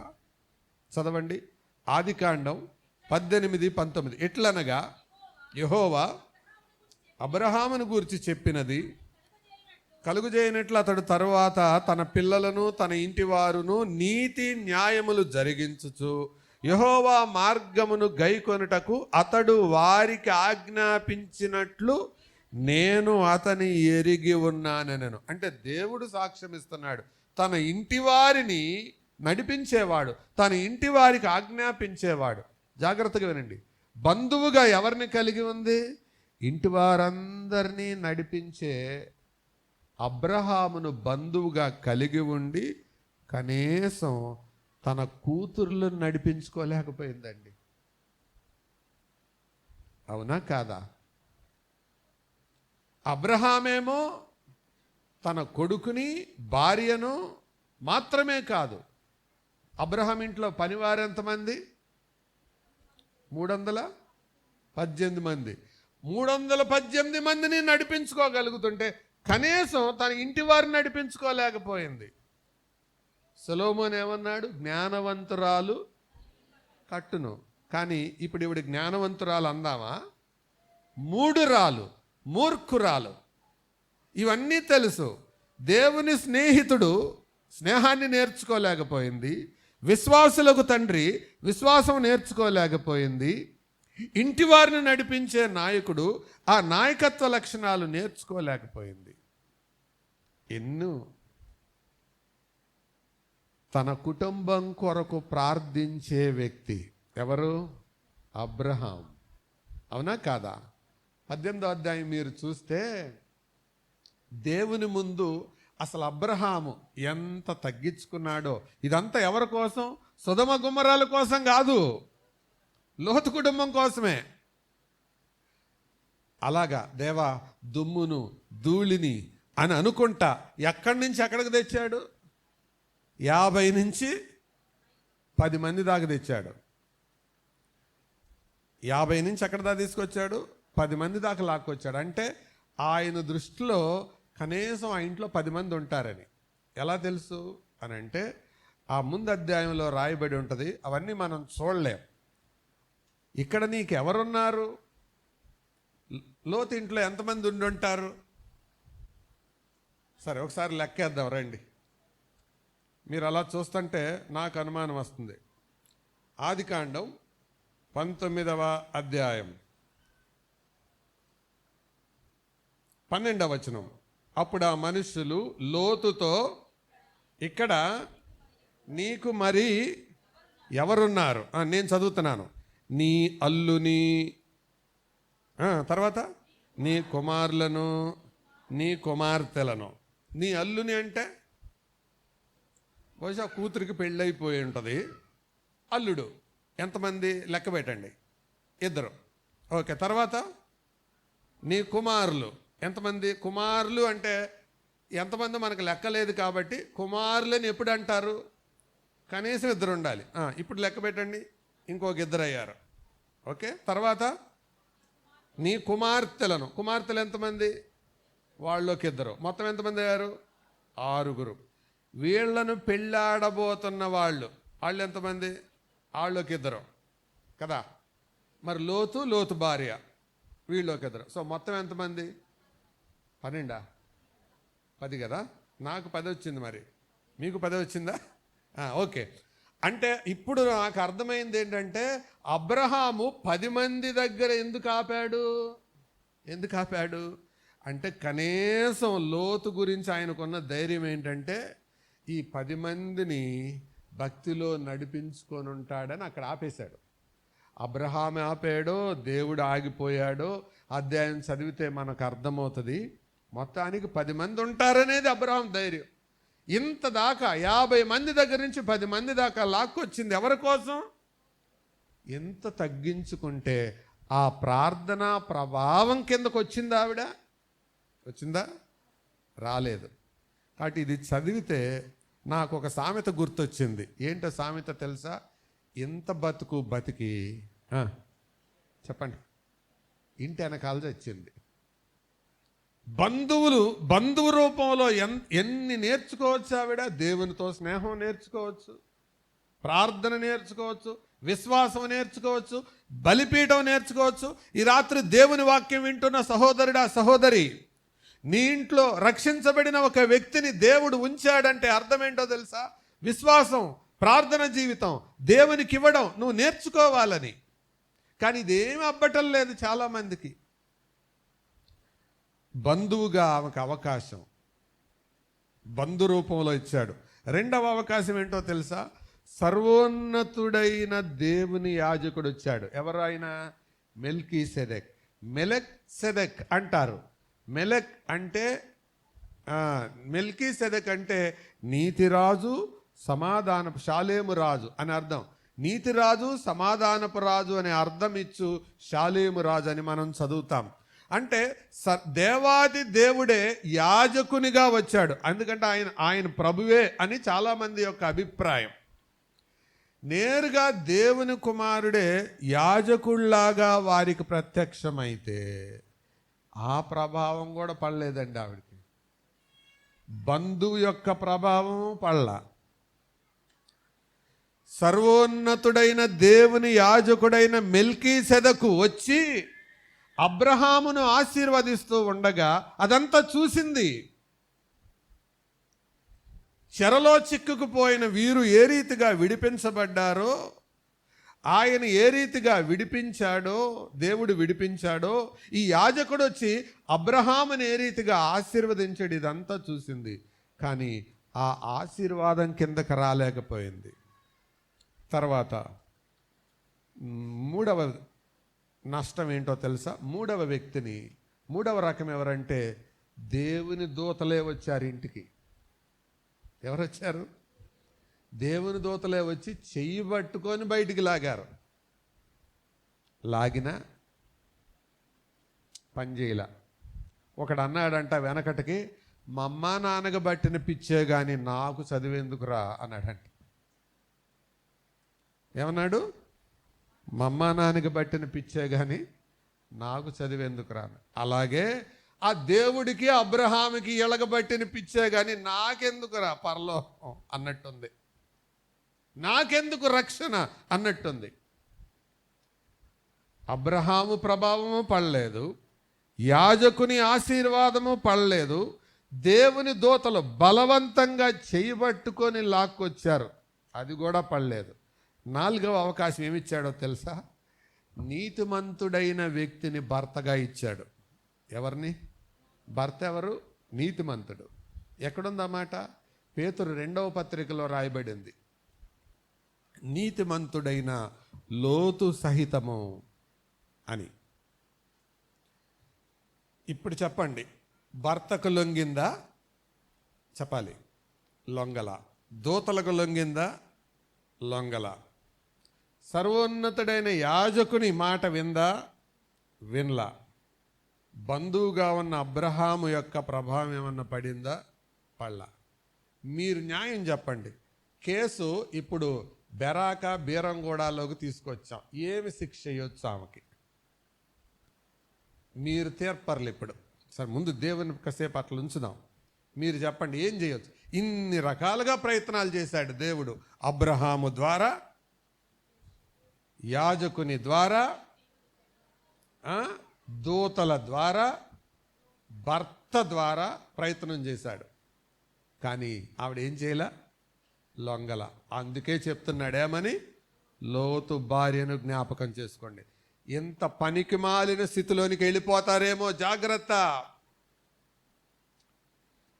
ఏస్పాదం గారే చెబుతున్నారా? కాలేబు గారే చెప్తున్నారా? జాషువా గారే చెప్తున్నారా? రత్నం గారే చెప్తున్నారా? శ్యాంబాబు గారే చెప్తున్నారా? జోబాబు గారే చెప్తున్నారా? వీళ్ళందరూ చెప్తున్నారు. వాళ్ళకి బట్టిన పిచ్చే కానీ మాకెందుకు సార్ రక్షణ అనుకుంటున్నారేమో, జాగ్రత్త. అందుకే అన్నీ విని కూడా చెడిపోయే తత్వం ఉందేమో. లోతు భార్య అలాంటిదే. ఇన్ని అవకాశాలు వాడుకోలేకపోయింది ఆవిడ. అందుకే జ్ఞాపకం చేసుకోండి. ఇంకా ఏం జ్ఞాపకం చేసుకోవాలి? ఆమె మీదికి వచ్చిన అపాయం ఏంటో తెలుసా? అకస్మాత్తుగా వచ్చింది. ఎలా వచ్చింది? అకస్మాత్తుగా, సడన్గా వచ్చింది. ఒకే దినం వచ్చింది. దేవుడు ఎన్నో అవకాశాలు ఇచ్చాడు. ఇలాంటి వాళ్ళనే బాగా వీటిల్లో బలిపీఠాలు ప్రార్థన ఇదంతా విసుగుబుట్టేలాగా అలవాటైపోయింది. అందుకే ఇలాంటి వాళ్ళకు ఒక పేరు పెట్టారు ఒక ఆయన. ఏంటంటే పప్పుగుత్తి క్రైస్తవులంట. ఏంటండి? చెప్పండి పెద్దగా చెప్పండి. అంటే అర్థం ఏంటి? పప్పుగుత్తిలాగా ఎక్కడ తిరుగుతారు? పప్పుగుత్తి ఎక్కడ తిరుగుద్ది? పప్పులోని తిరుగుద్ది. కానీ ఆ పప్పుగుత్తికి ఏం తెలుసు? రుబ్బటమే తెలుసు. రుచి తెలుసా?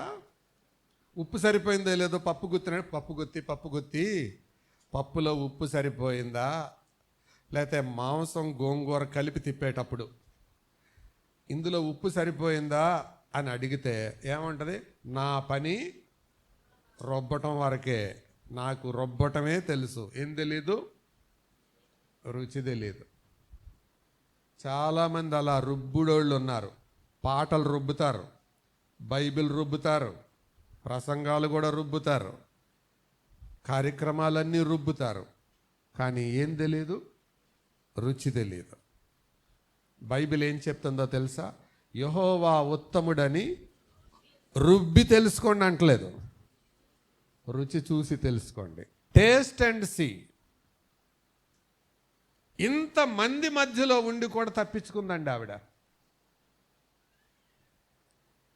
అందుకే ఇలాంటి నీచమైన దిక్కుమాలిన స్థితిలోనికి ఎవరన్నా వెళ్ళిపోతారేమో, లోతు భార్యను జ్ఞాపకం చేసుకోండి. అందుకే దీనికి ఏం పేరు పెట్టుకున్నాం మనం? ఎస్ఎంఎస్. ఎస్ఎంఎస్ అంటే ఏంటి? Short message system. ఇంకో మాట చెప్తాను, it's not only short message, it is only sharp message. Sharp message అంటే క్లుప్త సందేశమే కాదు, పదునైన సందేశం కూడా. పదునుంది అందులో. ఆమెకి ఏ స్థితి పట్టిందో జ్ఞాపకం చేసుకోండి. Not only short message and sharp message, it's also straight message. ఇది తిన్నని సందేశం. ఇందులో ఏమి వంకర్లు టెంకర్లు దాచటాలు దాపరికాలు ఏమి లేవు. తిన్నగా ఉంది ఈ మాట. జ్ఞాపకం చేసుకోండి. లోతు భార్యను జ్ఞాపకం చేసుకోండి. అర్థమవుతుందా సోదరులారా, స్నేహితులారా?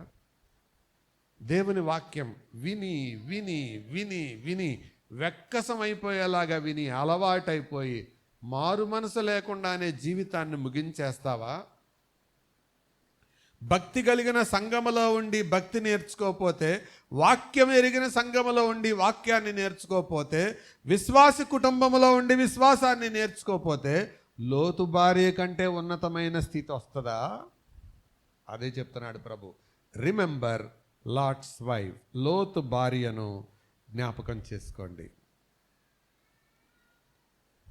ఎన్ని సందేశాలండి, ఎన్ని మాటలండి. ఆదివారం బైబిల్ స్టడీ, ఇలాంటి స్పెషల్ మీటింగ్స్, ఇవిగాక మళ్ళీ యూట్యూబ్ మెసేజెస్, ఇన్ని సందేశాల ద్వారా దేవుడు మాట్లాడుతూనే ఉండగా అస్సలు లెక్క లేకుండా, జీవితంలో మార్పు లేకుండా ప్రవర్తించేటప్పుడు రాకడ దినాల్లో మనం బ్రతుకుతున్నాం. ఈ రాకడ నేపథ్యంలో చెప్తున్నాను, లోతు భార్య లాంటి వాళ్ళు ఉంటారు. జ్ఞాపకం చేసుకోండి. లోతు భార్య. ఇందులో 3 రకాలైన వాళ్ళని ప్రభు చూపించాడు.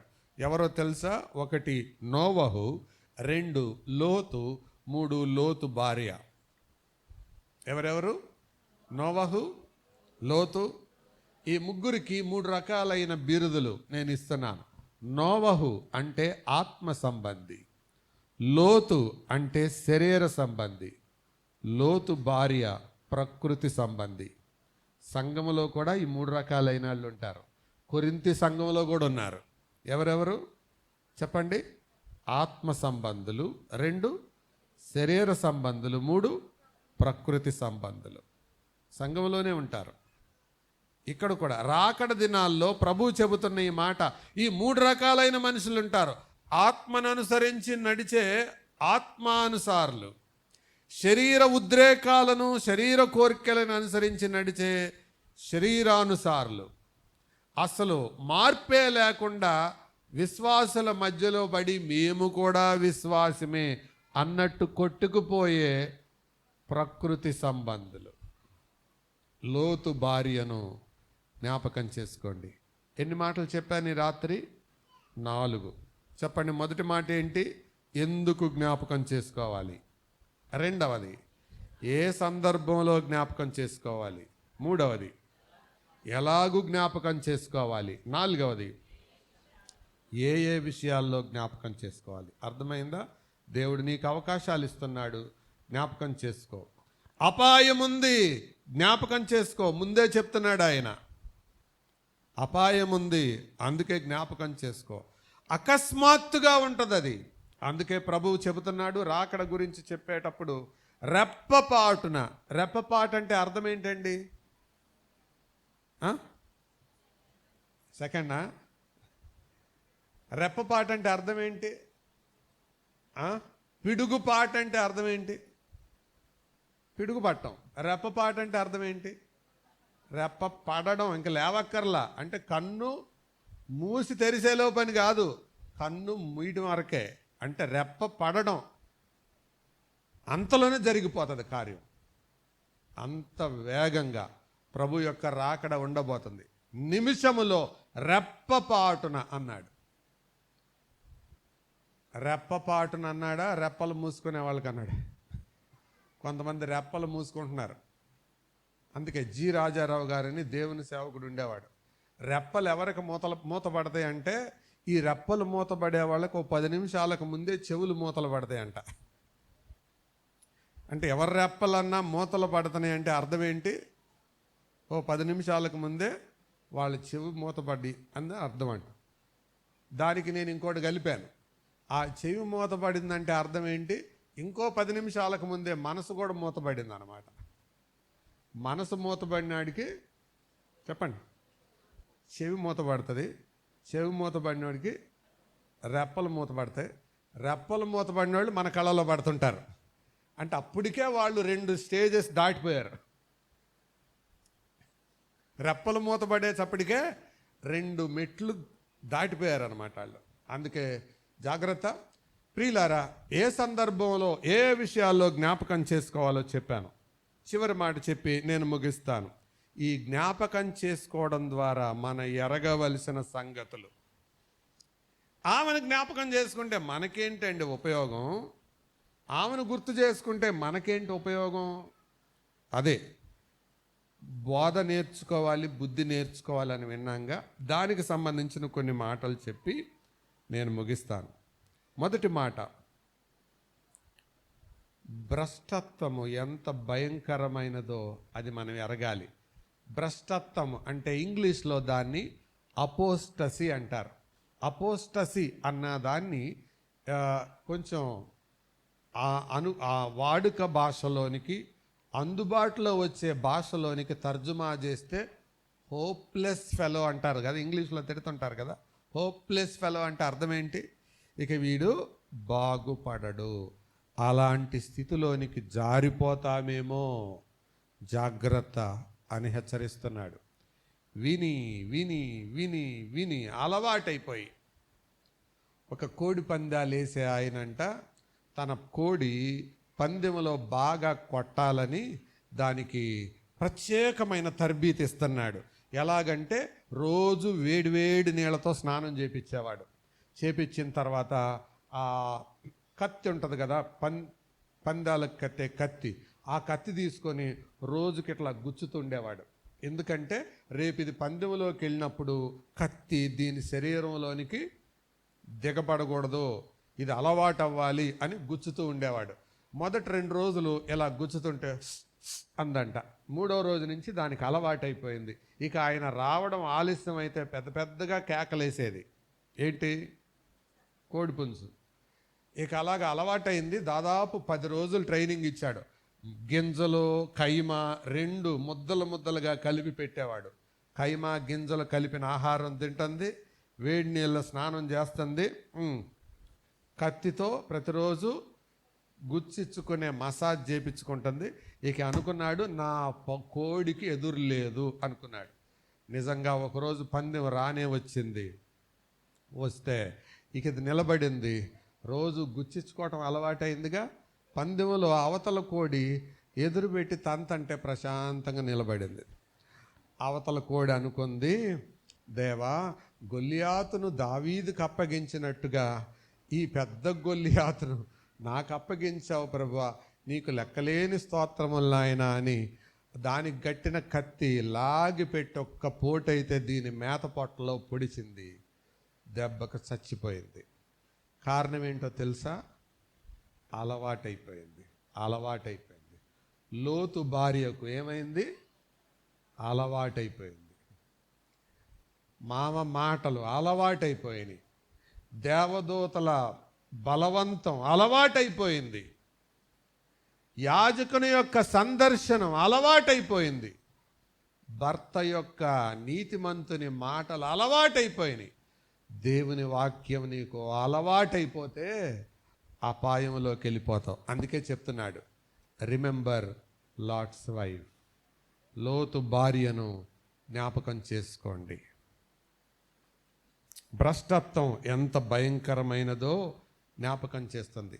రెండవది మనం నేర్చుకునేది ఏంటంటే, దేవుని నుండి నీవు పొందిన గతకాలపు సహాయాలు నీవు రక్షించబడడానికి అవి సర్టిఫికెట్లు కావు. అంటే దేవుడు కొన్ని పర్యాయాలు నీవు అనారోగ్య స్థితిలో ఉండగా నిన్ను కనికరించవచ్చు. ఉద్యోగం లేనప్పుడు ఉద్యోగం ఇవ్వచ్చు, ఇల్లు లేనప్పుడు ఇల్లు ఇవ్వచ్చు. కానీ నీవు నిజంగా మారు మనసు రక్షణ పొందకపోతే, ఉద్యోగం ఇచ్చినందుకు, ఇల్లు ఇచ్చినందుకు మారు మనసు లేని వాళ్ళని పరలోకం అయితే తీసుకెళ్ళలేడు ఆయన.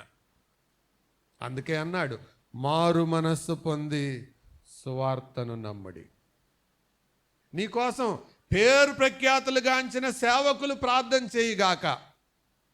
చివరి తీర్మానం ఎవరిది? నీదే.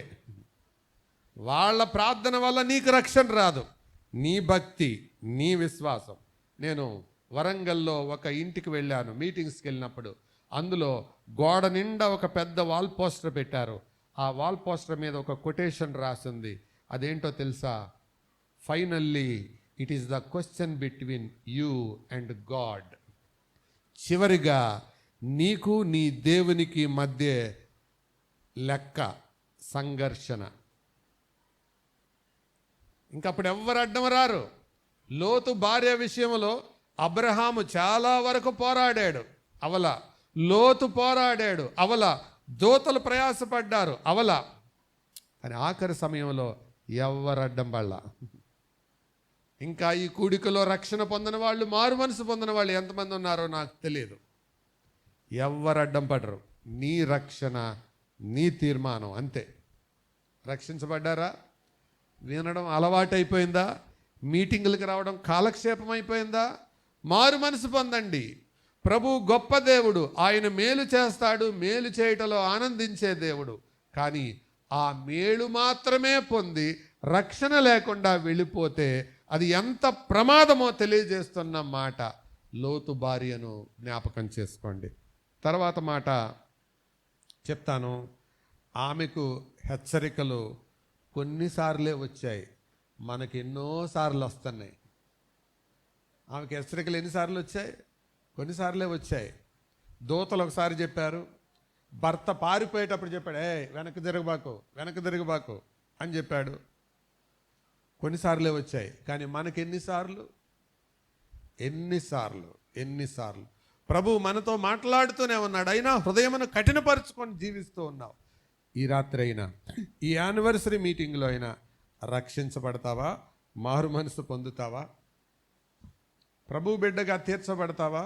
అందుకే ప్రభు ఈ రాత్రి ఎవరి కొరకిస్తున్నాడు ఈ సందేశం? లోతు భార్యను జ్ఞాపకం చేసుకొనడి. ఒకసారంట ఒక ఆయన, ఒకడు చాలా మొండోడు ఉన్నాడట. ఆ మొండివాడు ఎలాగైనా స్వర్గానికి పంపిద్దామని, అరే చచ్చిపోతున్నావురా, ఒక్క మాట అనరా, నీకు స్వర్గం వస్తుంది అన్నాడంట. నారాయణ నారాయణ నారాయణ అనిపిస్తుంటే వాడు నేను అనను అంటున్నాడు.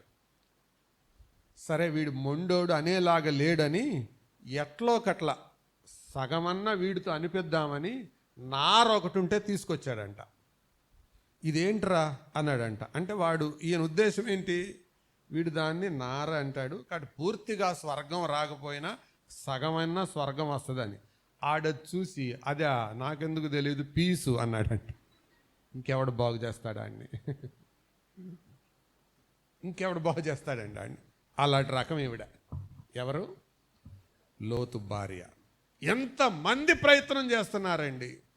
అబ్రహామే చేస్తున్నాడా? లోతే చేస్తున్నాడా? దూతలే చేస్తున్నాడా? దేవుడే పైనుంచి చేస్తున్నాడా? అమ్మా చచ్చిపోతావమ్మా, వెనక చూడబాకమ్మా, వెనక చూడబాకమ్మా. వీళ్ళిద్దరికి, ఈ భార్యాభర్తలకి 2 పేర్లు పెట్టాను నేను. అదేంటంటే వెనుక తీసిన భర్త, వెనుక చూసిన భార్య. ఎవరు? వెనుక తీసిన భర్త, వెనక చూసిన భార్య. వెనక తీసిన భర్త నష్టపోయి చరిత్రహీనుడయ్యాడు. వెనక చూసిన భార్య ఉప్పు స్తంభమై చరిత్రలో మిగిలిపోయింది. ఇది SMS. ఏంటది? Short message service or system. ఎందుకని ప్రభు ఈ మాట చెప్పాడు అని అనుకుంటూ ఉంటే బైబిల్ వ్యాఖ్యానకర్తలు ఏమన్నారంటే, యేసు ప్రభు ఈ మాటలు మాట్లాడేటప్పుడు మృత సముద్రపు ఒడ్డున నడుచుకుంటూ వెళ్తున్నారంట. నడుచుకుంటూ వెళ్తుంటే ఆ మృత సముద్రపు ఒడ్డునే ఉంటుంది ఈవిడ ఉప్పు స్తంభంగా మారిన స్థలం. ఆయన మాట్లాడుతూ రాకడ గురించిన సంగతులు చెబుతూ వెళ్తున్నారు. ఆయన ఒక్కటే మాట అన్నాడు, లోతు భార్యను జ్ఞాపకం చేసుకోండి. అంటే ఆ పక్కన నడిచే శిష్యులు, ఎవర్రా లోతు భార్య, ఎవర్రా లోతు భార్య, ఎవర్రా లోతు భార్య, ఎవర్రా అనుకుంటున్నారంట. అప్పుడు ఆ పక్కనే ఉన్న ఒక ఆయన చెప్పాడండి, అదిగో ఉప్పు స్తంభం, పక్కనే ఉంది ఉప్పు స్తంభం. ఆ తిన్నగా వచ్చినప్పుడు ఆ మాట వచ్చిందట, ఏమని? లోతు భార్యను జ్ఞాపకం చేసుకోండి. సహోదరులారా, సహోదరీలారా, ఈ రాత్రి నా సందేశాన్ని ముగిస్తున్నాను. రక్షణ పొందమని, మారు మనసు పొందమని ఎంత కాలం నుంచి దేవుడు నీతో మాట్లాడుతున్నాడు, నువ్వు దాన్ని నిర్లక్ష్యం చేస్తున్నావు. బైబిల్ ఏమంటుందో తెలుసా? ఇంత గొప్ప రక్షణ నీవు నిర్లక్ష్యం చేసిన ఎడల ఎలాగ తప్పించుకుంటావు? అందుకే మారు మనసు పొందు. ఒకవేళ ఇవన్నిటి మధ్య, అవకాశాలన్నిటి మధ్య జీవిస్తూ కూడా నేను కూడా అందరితో పాటు వెళ్తానులే అని అనుకుంటే ప్రమాదం. దేవుని సేవకులు స్వామి గారు ఒక ఉదాహరణ చెప్పారు. వారి ఇంటి దగ్గర ఒక ఆవిడ ఉందట. ఆవిడ క్రైస్తవ కుటుంబంలో ఉన్న ఆవిడ. అక్క, మీరు రక్షణ పొందారా అని అడిగాడట. అడిగితే, రేయ్ నీ ముఖం, నాకు రక్షణ ఏంట్రా? మా నాన్న డీనరీ చైర్మన్, మా అమ్మ ప్రభువుని నమ్ముకున్న పాస్టర్ గారి భార్య, మా ముత్తాత ఈ సెక్రటరీ, నేను రక్షణ పొందడం ఏంట్రా? నువ్వు అన్యుడివి, నీకు రక్షణ కావాలి, మాకెందుకు రా రక్షణ? అవసరమైతే మా తాత పంచబట్టుకోనైనా నేను పరలోకం వెళ్తానురా అన్నాడు అందట. అప్పుడు ఆయన, అక్క మీ తాత పంచబట్టుకొని నువ్వు పరలోకం వెళ్ళే లెక్క అయితే ఆయన పంచి ఊడిపోద్ది, నువ్వు కింద పడతావు, ఆయన దిగంబరిగా పైకి వెళ్ళిపోతాడు, కానీ నువ్వు మాత్రం రక్షణ లేకుండా మిగిలిపోతావు. అలాంటి ఆవిడ ఈవిడ. మా మామో మా ఆయనో ఎవరో ఒకరి ద్వారా నేను సేవ్ అయిపోతాను అనుకుంది. రక్షణ దగ్గర ఎవ్వరు అడ్డం రారు. It is between you and God. ప్రభువైన యేసునందు విశ్వాసముంచుము, అప్పుడు నీవు రక్షించబడతావు, నీ ఇంటి వారు కూడా రక్షించబడతారు. అర్థమైందా? యేసు ప్రభు అని నీ నోటితో ఒప్పుకోవాలి, అప్పుడు రక్షణ పొందుతావు. ఈ రాత్రి రక్షణ పొందారా? మారు మనసు పొందారా? ప్రభు బిడ్డలుగా తీర్చబడ్డారా? మన కోసం ఆయన నరావతారిగా భూలోకానికి దిగి వచ్చాడు, తన అమూల్యమైన రక్తాన్ని కార్చాడు. ఆయన తన రక్తము ద్వారా మన ప్రతి పాపాన్ని కడిగాడు, విడుదల చేశాడు, విమోచించాడు. చేతులు చాచి రండి అని అడుగుతున్నాడు. ఆయన చేతుల్లోకి వస్తావా? రక్షిస్తాడు, పరలోకంలో నీకు స్థానం ఇస్తాడు. ఇదంతా ఎవరు చూశారంటావా? లోతు భార్యను జ్ఞాపకం చేసుకోండి. తల వంచండి, ప్రార్థన చేసుకుందాం. ప్రార్థన.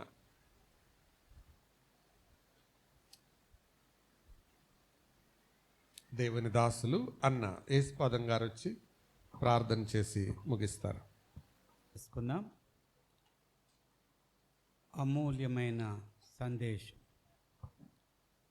SMS లాంటి సందేశాన్ని ఈ దినం మనం విన్నాం. రక్షణ పొందని వారికి రక్షణ పొందియు నిర్లక్ష్యంగా జీవించుచున్న వారికి ఒక హెచ్చరికతో కూడిన సందేశాన్ని ఈ దినం విన్నాం.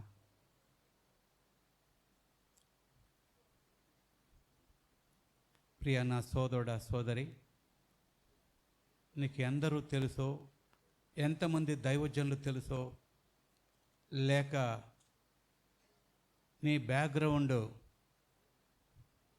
ఏ బిషప్సో రెవరెండ్లో లేక ఎటువంటి స్థితిలో నుంచి వచ్చావో అనేది కాదు ఇక్కడ సమస్య.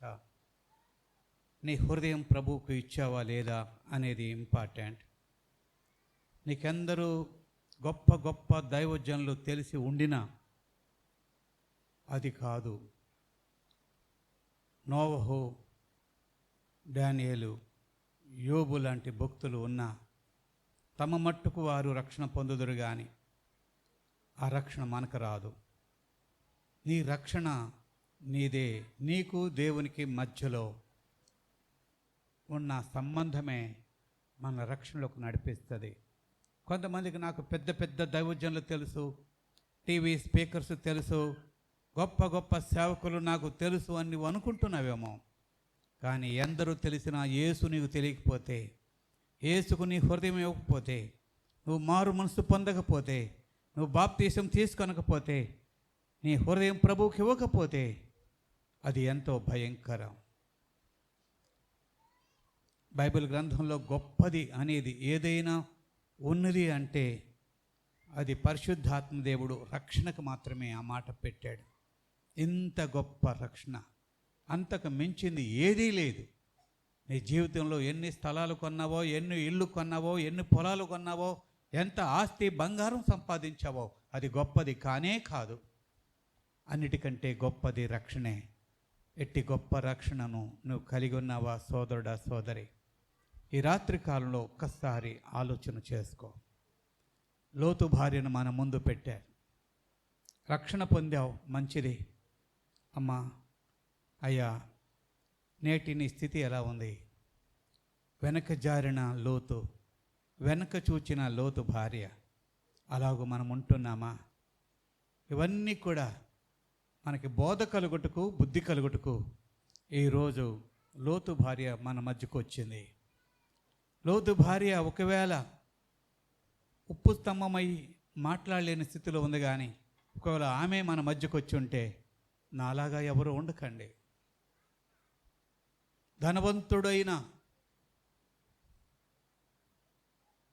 ఆ వ్యక్తి లూకా 16వ అధ్యాయములో ఎంతో ప్రలాపించిన రీతిగా, అయ్యా, నాకు కాకపోయినా నా బంధువులకైనా సువార్త వినిపించు, నేను వచ్చిన స్థితిలోకి నా బంధువులు రాకూడదు, నాకు ఇంకా అవకాశం లేదు అని ఎలాగూ ధనవంతుడు ప్రలాపించాడో, అలాగే లోతు భార్యగానే మన మధ్యలో ఉంటే, అయ్యా, నా వలే కావద్దు, అమ్మ నా వలే రావద్దు, నా వలే కావద్దు అని ఒకవేళ మనకు చెప్తుందేమో. ఆమె జీవితము, ఆమె సాక్ష్యము, ఆమె స్థితి ఈ దినం మనకు హెచ్చరిక చేస్తుంది. రక్షణ పొందావు, రక్షణ విషయంలో నిర్లక్ష్యంగా ఉంటున్నావా? ఆలోచన చేయి. ఎక్కడ పడిపోయామో, ఎక్కడ తప్పిపోయామో, ఎక్కడ జారిపోయామో, అన్ని అవకాశాలు ఉన్న గొప్ప దైవజనుడు, దేవునికి స్నేహితుడు, విశ్వాసులకు తండ్రి, గొప్ప దైవజనుడు అయిన అబ్రహాముకు బంధువు అయి ఉన్నా ఉపయోగించుకోలేకపోయింది. ఎన్నోసార్లు విని ఉండొచ్చు, నీవు కూడా సేవకుల కుటుంబంలో ఉన్నావేమో, సేవకులకు దగ్గరలకు ఉన్నావేమో, ఎన్నో మాటలు విన్నావు, కానీ మార్పు లేదు, అలవాటైపోయింది. ఈ రాత్రి కాలంలో ఒకసారి మనం ప్రార్థన చేసుకున్నాం. ప్రభువా, రక్షణ లేని నా ప్రియ సోదరుడు సోదరి, ఇప్పుడైనా నీ హృదయాన్ని ప్రభుకి ఇవ్వటానికి తీర్మానం చేసుకుంటావా? మారు మనసు పొంది బాప్తీసం తీసుకుంటానికి తీర్మానం చేసుకుంటావా? అలాగూ తీర్మానం చేసుకుని కోరినట్లయితే అటివారు ఈ రాత్రి కాలంలో మీ కుడి చేయి కనపడేలాగా పైకెత్తి చూపాల్సిందిగా ప్రభుపేట మనం చేస్తున్నాం. ప్రభు మిమ్మల్ని దీవించును గాక. గాడ్ బ్లెస్ యూ నా ప్రియ సోదరుడా సోదరి, బయట ఉన్నవారైనా సరే, గాడ్ బ్లెస్ యూ. ప్రభు మమ్మల్ని దీవించును గాక. అలాగే రక్షణ పొంది నిర్లక్ష్యంగా జీవిస్తున్న వారు ఎవరైనా ఉంటే, పరిశుద్ధాత్మ దేవుడు నన్ను తాకి ఉంటే, ప్రభు కొరకు జీవించటానికి, పడిన స్థితిలో ఉన్న నీవు తిరిగి లేచుటకు, దేవుని కొరకు జీవించటానికి, లోతు భార్య ద్వారా హెచ్చరింపబడి దిద్దుకుంటానికి తీర్మానం చేసుకున్న వారు మీలో ఎవరైనా ఉంటే, అట్టివారు కూడా మీ కుడి చేయి పైకెత్తి చూపుతారా? మీ కొరకు నేను ప్రార్థన చేస్తాను. పరిశుద్ధాత్మ దేవుడు నిన్ను తాకలేదా? దేవుని వాక్యం ద్వారా ప్రభు మీతో మాట్లాడలేదా? అలాగూ మాట్లాడిన వారు ఉంటే అట్టివారు కూడా మీ కుడి చేయి కనపడేలాగా పైకెత్తి చూపంగా ప్రభు పేట కోర్చున. ప్రభు మిమ్మల్ని దీవించును గాక. ప్రియ సహోదరులారా, దేవుడు మిమ్మల్ని దీవించును గాక. ప్రభు పరిశుద్ధాత్మ దేవుడు నాతో మాట్లాడు. ఉదయకాలము ఎప్పుడు కూడా నాతో మాట్లాడుతూనే ఉన్నాడు, హెచ్చరిస్తూనే ఉన్నాడు, దిద్దుతూనే ఉన్నాడు, నేర్చుకుంటూనే ఉన్నాను. మనం దిద్దుకుందాం, సరి చేసుకుందాం, నేర్చుకుంటున్నాం. ఆయన రాకడ వచ్చే పర్యంతము మనం మార్పు చెందుతూ రూపాంతర అనుభవంలోనికి వెళ్దాం. ప్రార్థన చేసుకుందాం. ప్రేమగల తండ్రి, పరిశుద్ధులకు దేవ, మీకు వందనాలు. రక్షణ పొందటానికి తీర్మానం చేసుకున్న ప్రతి ప్రియ సహోదరి సహోదరుని బట్టి వందనాలు. లోపల ఉన్నవారు కానీ బయట ఉన్నవారు కానీ దేవా, వారిని సంపూర్ణంగా రక్షించు నాయన. అంతేకాదు, రక్షణ పొందిన మేము రక్షణను నిర్లక్ష్యము చేయక, రక్షణ పొందని వారు నిర్లక్ష్యము చేయకూడదు. రక్షణ పొందిన వారు రక్షణను నిర్లక్ష్యం చేయకుండా ఈ దినము మా ముందు, మా ఎదుట లోతు భార్యను ఉంచారు.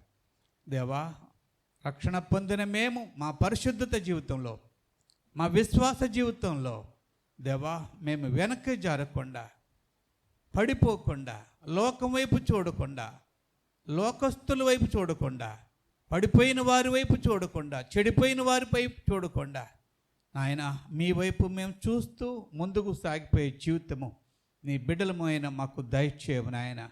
దేవా నాయన, రెప్పపాటులో నీ వస్తే దిద్దుకుంటానికి అవకాశం లేదు, అవకాశం ఉండదు, సరి చేసుకుంటానికి అవకాశం ఉండదు. దేవా, లోతు భార్య అయితే కొన్ని హెచ్చరికలే పొందింది, మేమైతే ఇలాంటి ఎన్నో హెచ్చరికలు పొందుతూ ఉన్నాం. లోతు భార్య కంటే మేము ఎక్కువ లెక్క అప్పచెప్పుకోవాల్సి ఉంటుంది. ఎవరికి ఎక్కువగా ఇవ్వబడినయో వారే ఎక్కువ తిరిగి మరలా ఆయన నీకు లెక్క అప్పచెప్పవలసి ఉంటుంది. దేవా, మమ్మను క్షమించు. దేవా, మమ్మను దిద్దు, మమ్మను సరిచేయి నాయన. దేవా, లోతు భార్యను మా ముందు పెట్టి అనేక విషయాలు మీరు మాతో మాట్లాడారు. నిర్లక్ష్యంగా జీవించకుండా దిద్దుకుని, సరిచేసుకుని, మార్పు చెంది నీ చిత్తమును జరిగించే బిడలంగా మమ్మను సిద్ధపరిచి సహాయం చేయవలసిందిగా ప్రార్థన చేస్తున్నాం. శ్రేష్టమైన సందేశాన్ని మీరు మాకు ఇచ్చారు ప్రభువా, వందనాలయ్యా. స్తుతి స్తోత్రాలు మీకు చెల్లిస్తూ నాయన, సామెతలు 29:1 అంటున్నావు, ఎన్నిసార్లు గద్దించినా లోబడిన వాడు తిరుగులేక హఠాత్తుగా నాశనం అవుతాడని చెప్తున్నావు. అటువంటి స్థితి ఎవరికీ రావద్దు నాయన. దిద్దుకునే స్థితి, బాగుపడే స్థితి, సరిచేసుకునే స్థితి ప్రతి బిడ్డలకి దయచేసి మీరు మహిమ పొందవలసిందిగా ప్రార్థన చేస్తున్నాం. స్తోత్రములు, వందనాలు మీకు చెల్లిస్తూ నీ ప్రియ దాసుడు నాయన, నీ దాసుడు రత్నం గారిని, అలాగే శ్రీలత రత్నం గారిని ప్రియులను బ్లెస్ చేయి, దీవించు, ఆశీర్వదించు. కుటుంబాన్ని, సంఘాన్ని అన్ని విషయాల్లో ఆశీర్వదించు. నీ కృప నీ దాసునికి తోడుగా ఉంచి మీరు ఆశీర్వదిస్తున్న తీరును బట్టి మిమ్మల్ని స్తుతిస్తున్నాము నాయన. అలాగే కూడి వచ్చిన ప్రతి దైవజనులను పేరు పేరున దీవించు. కూడి వచ్చిన సంఘ బిడ్డలను ఆశీర్వదించు, అన్ని విషయాల్లో ఆశీర్వదించు నాయన. అలాగే వాక్యం చెప్పిన ఆయన ప్రియులు సుధాకర్ బాబు గారిని కూడా, వారిని, వారి కుటుంబాన్ని అన్ని విషయాల్లో ఆశీర్వదించు. మమ్మను, మా సహవాసం, నీ యందున మా సహవాసాన్ని మీ వాగ్దానం చొప్పున దీవించి ఆశీర్వదించి మహిమ పొందవలస్తని వందనముడు స్తుతులు మీ చెల్లిస్తూ మా ప్రభువును మా రక్షకుడునైన యేసుక్రీస్తు వారి ఘనముగల నామమున స్తోత్ర వందనాలు చెల్లించి వేడుకొని ప్రార్థిస్తున్నాము తండ్రి. ఆమేన్. ఆమేన్. Praise the lord. Thank you. Praise the lord. హల్లెలూయా. దేవునికి మహిమ కలుగును గాక. మరి దేవుడు అద్భుతంగా మరి తన దాసుల్ని మరుగుపరుచుకుని మనందరితో మాట్లాడారు. ఈ ఉదయకాలం నుంచి వాక్యపు జల్లులు దేవుడు మన మీద కుమ్మరించారు. నిజానికి వర్షంతో తడిసిపోవాలి, ఇదంతా వర్షంతో ఈ మీటింగ్ జరుగుతుందా జరగదా అనుకునే పరిస్థితిలో ఉంటున్నప్పుడు దేవుడు వాక్యపు వర్షంతో మనం నింపాడు. దేవునికి స్తోత్రం, హల్లెలూయా. ఉదయకాలం నువ్వు ఎవరిని ఆరాధిస్తున్నావు, సాతానునా లేకపోతే మన ఆరాధన ఎట్లా ఉందని దైవజనుల ద్వారా మరి యేసుపాదం అయ్యగారి ద్వారా దేవుడు మనతో మాట్లాడాడు. తర్వాత ఎఫ్ఎఫ్రా జీవితాన్ని ముందు పెట్టి మన జీవితం ఎలా ఉంది అని అనేక విషయాలు అనేక కోణాల్లో మనకి మరి ప్రభు మాట్లాడాడు. మరొకసారి మరి లోతు భార్యను జ్ఞాపకం చేసుకోండి అని ఆ చిన్న ఆ మాట ద్వారా అనేక విషయాలు ప్రభుతో మాట్లాడు. గట్టిగా అందరం కలిసి దేవునికి స్తోత్రం చెప్దామా? హల్లెలూయా, హల్లెలూయా. మంచిది. మరి దేవాది దేవుడు అద్భుత రీతిగా మరి ఈ పరిచర్యను మరి ఆయన కృపచేత నింపుతూ ముందుకు నడిపిస్తూ ఉన్నాడు. 11 సంవత్సరాలు ఎలా అయిపోయినాయో నాకే తెలీదు. అలా దేవుడు ఈ 11 సంవత్సరాలు ఎన్నో మేళ్ళు, నేను చాలా చెప్పాలి కానీ సమయం ఎక్కువైపోయింది. దేవుడు మన కృప చూపించి ఆ వాతావరణం, మంచి వాతావరణం ఇచ్చాడు. మీరు మళ్ళీ తిరిగి కొంత దూరం వెళ్ళవలసి ఉంది కాబట్టి నేను ఎక్కువ మాటలు చెప్పట్లేదు. ఒకటి మాత్రం నేను ఖచ్చితంగా చెప్పగలను, నేనేమై ఉన్నానో అది దేవుని కృప. దేవునికి స్తోత్రం. ప్రియులారా, అసలు నేను అనుకోలేదు నేను దేవుని సేవ చేస్తానని. ఏదో నా సొంత తలంపులతో చాలా సందర్భాలు, చాలా సంవత్సరాలు దేవుని పిలుపుని నిర్లక్ష్యం చేసినవాడు నేను. ఇప్పుడు నేను చాలా బాధపడుతున్నాను. ఒకవేళ దేవుడు పిలిచిన వెంటనే కనుక స్పందించి వచ్చి ఉంటే ఆ దేవుడు ఇంకా ఈ దీనిని వాడుకునేవాడేమో అని ఎప్పటికీ నేను బాధపడతా ఉంటాను. సో కాబట్టి ఆ దేవుడు మరి ఆయనే పిలిచి ఈ ప్రాంతానికి ఒంటరిగా ఎవరు తెలియకుండా, ఒకరు కూడా పరిచయం లేని ప్రాంతానికి వచ్చి దేవుడు అనేకుల్ని మరి చక్కని సంఘాన్ని ఇచ్చి, అంత మాత్రమే కాదు చక్కని ఆ సహవాసం, ఈ ప్రాంతంలో ఉన్న సేవకులందరితో చక్కని ఒక కుటుంబంలో కలిసిపోవడానికి దేవుడు కృప చూపించాడు. ఈ పరిచర్యను 11 సంవత్సరాలు కాచి భద్రపరిచాడు. 12వ సంవత్సరంలో ఈ పరిచర్య ముందుకు సాగడానికి మరి దేవుడు కృప చూపించాడు. దానికి మొట్టమొదటిగా దేవాది దేవుడు ఆయన కృప, ఆయన సంకల్పం అయితే, రెండవదిగా మా ఆత్మీయ తల్లిదండ్రులు మరి యేసుపాదం అయ్యగారు, ప్రభావతి అమ్మగారు, వారి ప్రార్థన, సహకారం, ప్రోత్సాహం మమ్మల్ని ఈ రీతిగా నిలబెట్టిందని చెప్పడంలో ఎటువంటి సందేహం లేదు. చాలామంది అంటూ ఉంటారు, ఆయనకేంటి వెనకాల యేసుపాదం గారు ఉన్నారు అని. ఖచ్చితంగా మేము దాన్ని బట్టి మేము ఖచ్చితంగా అతిశయిస్తాం. మా వెనకాల యేసుపాదం గారు ఉన్నారంటే యేసుపాదం గారు ఏదో మాకు ఆర్థికంగా డబ్బులు సప్లై చేసేస్తారు అని కొంతమంది అనుకుంటున్నారు.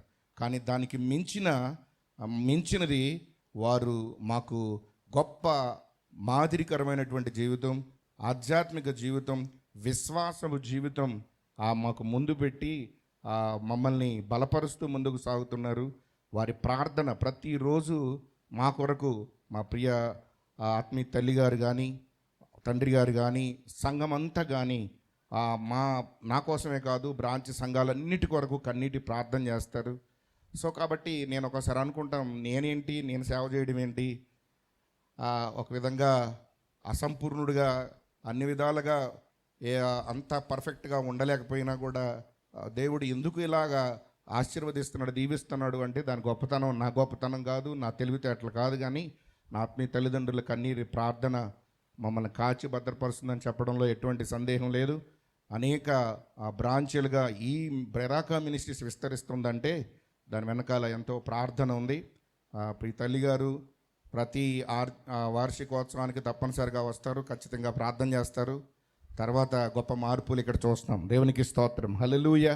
కాబట్టి ఆంటీ రావాలని మేము ఎంతో కోరుకుంటాం. ప్రతి సంఘానికి కారణం ఏంటంటే వారు చేస్తున్న ప్రార్థన మాకెంతో ఆశీర్వాదకరంగా ఉంటుందని ఒక గొప్ప విశ్వాసం. మరి ఎంతో అలిపారు కానీ మరి పరిచర్యలో ఆంటీ గారు చాలా నిన్న మొన్నటిదాకా ఫాస్టింగ్ ప్రేయర్స్లో ఉన్నారు.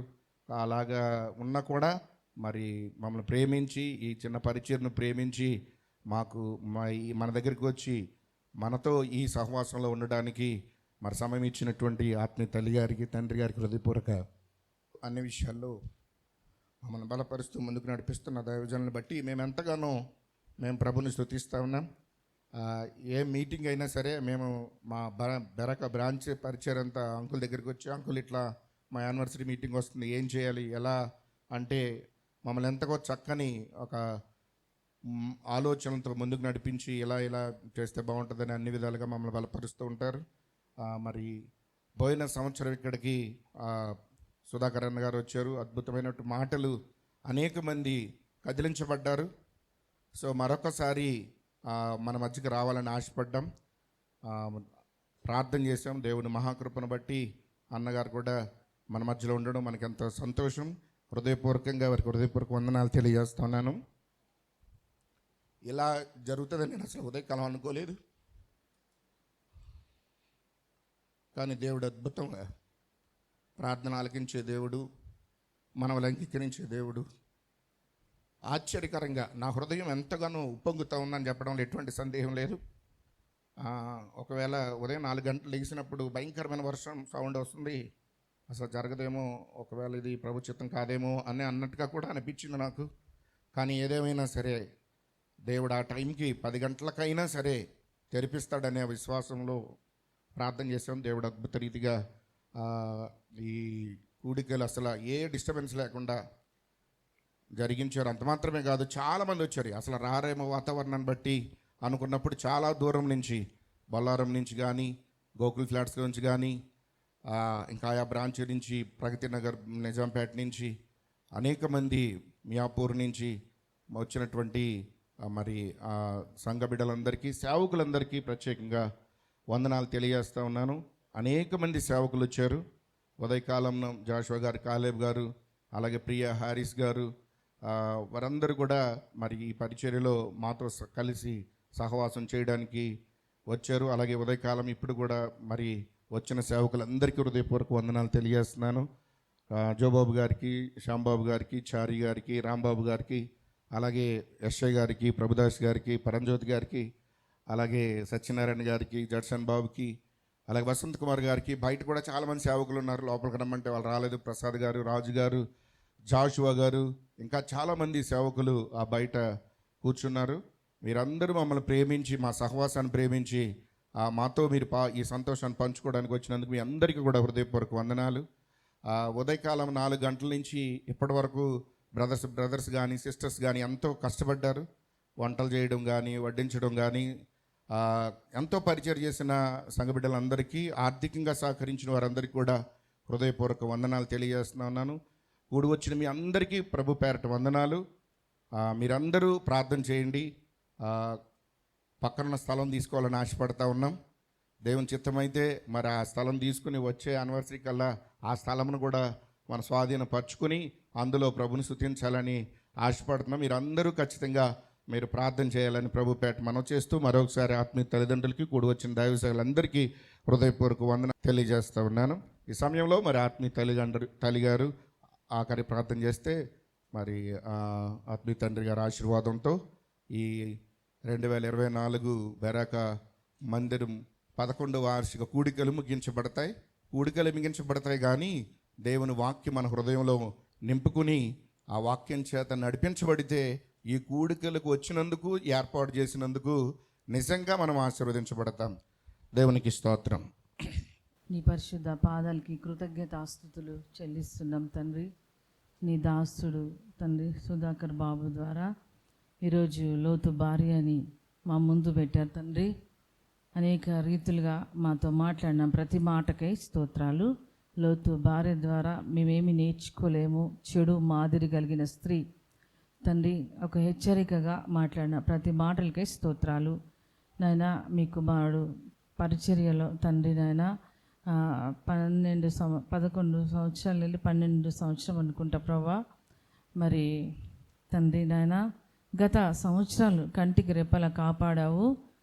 మరి నూతన సంవత్సరంలో అడుగు పెడుతుండగా నూతన ఆశీర్వాదం పరిచర్యలో నేను ఎంతటి వాడను, నేను ఏ పాటి వాడను, నన్ను ఇంతగా హెచ్చించుట కానీ దావీదు అన్నట్లుగా తండ్రి నీ కుమారుడు జీవితంలో ఎన్నో గొప్ప కార్యాలు చేసి ఒక పరిచారకుడిగా, దైవ సేవకుడిగా చేసుకొని ఈ ప్రాంతంలో మీరు వాడుకుంటున్న విధానానికే స్తోత్రాలు చెల్లిస్తున్నాను. ఈ పరిచర్యని అంచెలంచెలుగా దీవించు తండ్రి. ఈ ప్రక్క స్థలం కొనాలని ఆశపడుతున్నారు తండ్రి. అతి తొందరలో వచ్చే సంవత్సరం లోపలే త్వరగా ఆ స్థలం కొనుట కూడా సహాయం చేయండి. వచ్చే సంవత్సరం మేము ఆ స్థలం మేము చూచును గాక. గొప్ప కార్యం చేయి తండ్రి. నీ దాసురాల్ని ప్రార్థిస్తున్నాను తండ్రి. నాయన కుటుంబాన్ని, పరిచర్యని, సంఘాన్ని, సేవను దీవించు. అనేక ఆత్మలను రక్షించు. చుట్టుప్రక్కల అనేకులను అప్పగించుమని ప్రార్థిస్తున్నాం. ఈ స్థలంలో గొప్ప గొప్ప కార్యాలు జరుగును గాక. ఈ స్థలంలో సువార్థికులు లేచును గాక. ఈ స్థలంలో ప్రార్థనా పరులు లేచును గాక. అనేక రకాల పరిచర్య అభివృద్ధి అవును గాక. అనేక ఆత్మలు రక్షణ పొందును గాక. దేవా సహాయం చేయి తండ్రి. నీ ప్రభావము తండ్రి ఈ యొక్క బీరంగూడలో ఉండునుగాక. చుట్టూ ప్రాంతాలు నీ కుమారునికి, నీ దాసునికి అప్పగించమని ప్రార్థిస్తున్నాం తండ్రి. వందనాలు చెల్లిస్తున్నాం తండ్రి. నీ అభివృద్ధి కొరకు ఇంకా నువ్వు ఎంతో బ్లెస్ చేసావు తండ్రి. నీ సహాయం దయచే తండ్రి. గొప్పగా వాడుకో తండ్రి. నాయన ప్రవాహం వలె వచ్చినట్లు సాయం చేయి. జనులు మందిరం నిండిపోవును గాక. నీ అద్భుతం జరుగును గాకని ప్రార్థిస్తున్నాం. వందనాలు చెల్లిస్తున్నాం తండ్రి. నాయన నీ కుమారరత్నం బాబు విషయంలో, లత విషయంలో, ఇద్దరు పిల్లల కొరకు ప్రార్థిస్తున్నాం. సంఘం కొరకు, పరిచర్య కొరకు, సంఘంలో ఉన్న ప్రతి ఒక్కళ్ళు ఆశీర్వదింపబడునుగా కానీ ప్రార్థిస్తున్నాం. ప్రతి ఒక్కళ్ళని దీవించు తండ్రి. స్పిరిచువల్గా, ఆత్మికంగా దీవించు, ఆర్థికంగా దీవించు. వచ్చిన సేవకులను దీవించు. మీ దాసులను బట్టి వందనాలు తండ్రి. ఈ పరిచర్యను బట్టి వందనాలు చెల్లిస్తూ నువ్వు ఇంకా గొప్ప గొప్ప కార్యాలు చేయబోతున్నందుకు కూడా కృతజ్ఞతాస్తుతులు చెల్లిస్తూ యేసుక్రీస్తు నామమున స్తుతించి ప్రార్థించి వేడుకుంటున్నాం తండ్రి. ఆమేన్. Praise lord. మన తండ్రి అయిన దేవుని యొక్క ప్రేమ, మన ప్రభువును మన రక్షకుడునైన యేసుక్రీస్తు వారి కృప, పరిశుద్ధాత్మని యొక్క అన్యోన్య సహవాసం కూడి వచ్చిన మనకందరికీ, ఆయనకిష్టులైన బిడ్డలకందరికీ ఆయన దక్షిణ హస్తము అన్ని విషయాల్లో తోడుండి అత్యధికంగా ఆశీర్వదించినట్లు ఆయన కృపా హస్తము తోడుండి సహాయం చేయునుగాక. ఆమేన్. Thank you. రైట్, మంచిది. మనందరం లేచి నిలబడదామా? అందరం లేచి నిలబడి ఒక మాట. నీవు చేసిన మేళ్లకు, నీవు చూపిన కృపలకు, నీవు చేసిన మేళ్లకు, నీవు చూపిన కృపలకు వందనం యేసయ్యా, వందనం యేసయ్యా, వందనం యేసయ్యా, వందనం యేసయ్యా, వందనం యేసయ్యా, వందనం యేసయ్యా, వందనం యేసయ్యా,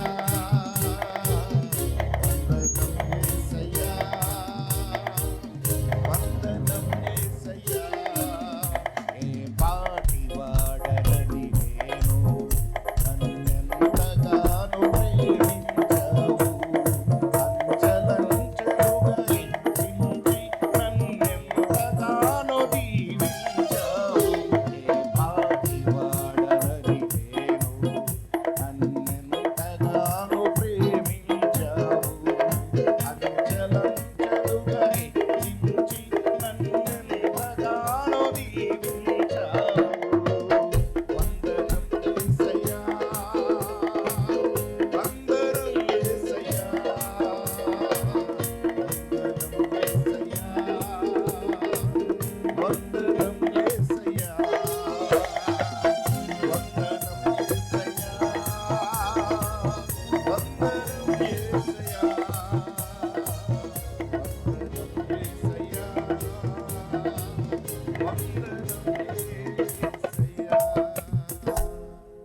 ప్రైజ్ ది లార్డ్. హల్లెలూయా. మంచిది. మీరందరూ బయట మీ కొరకు డిన్నర్ సిద్ధంగా ఉంది. మీరందరూ బయటకు వెళ్ళాలని ప్రభు పేట మనం చేస్తున్నాను. సేవకులు దయచేసి ఈ వేదిక కుడి పక్కన దయచేసి సేవకురాలు ముందుకు రావాలని ప్రభు పేట మనం చేస్తున్నాను.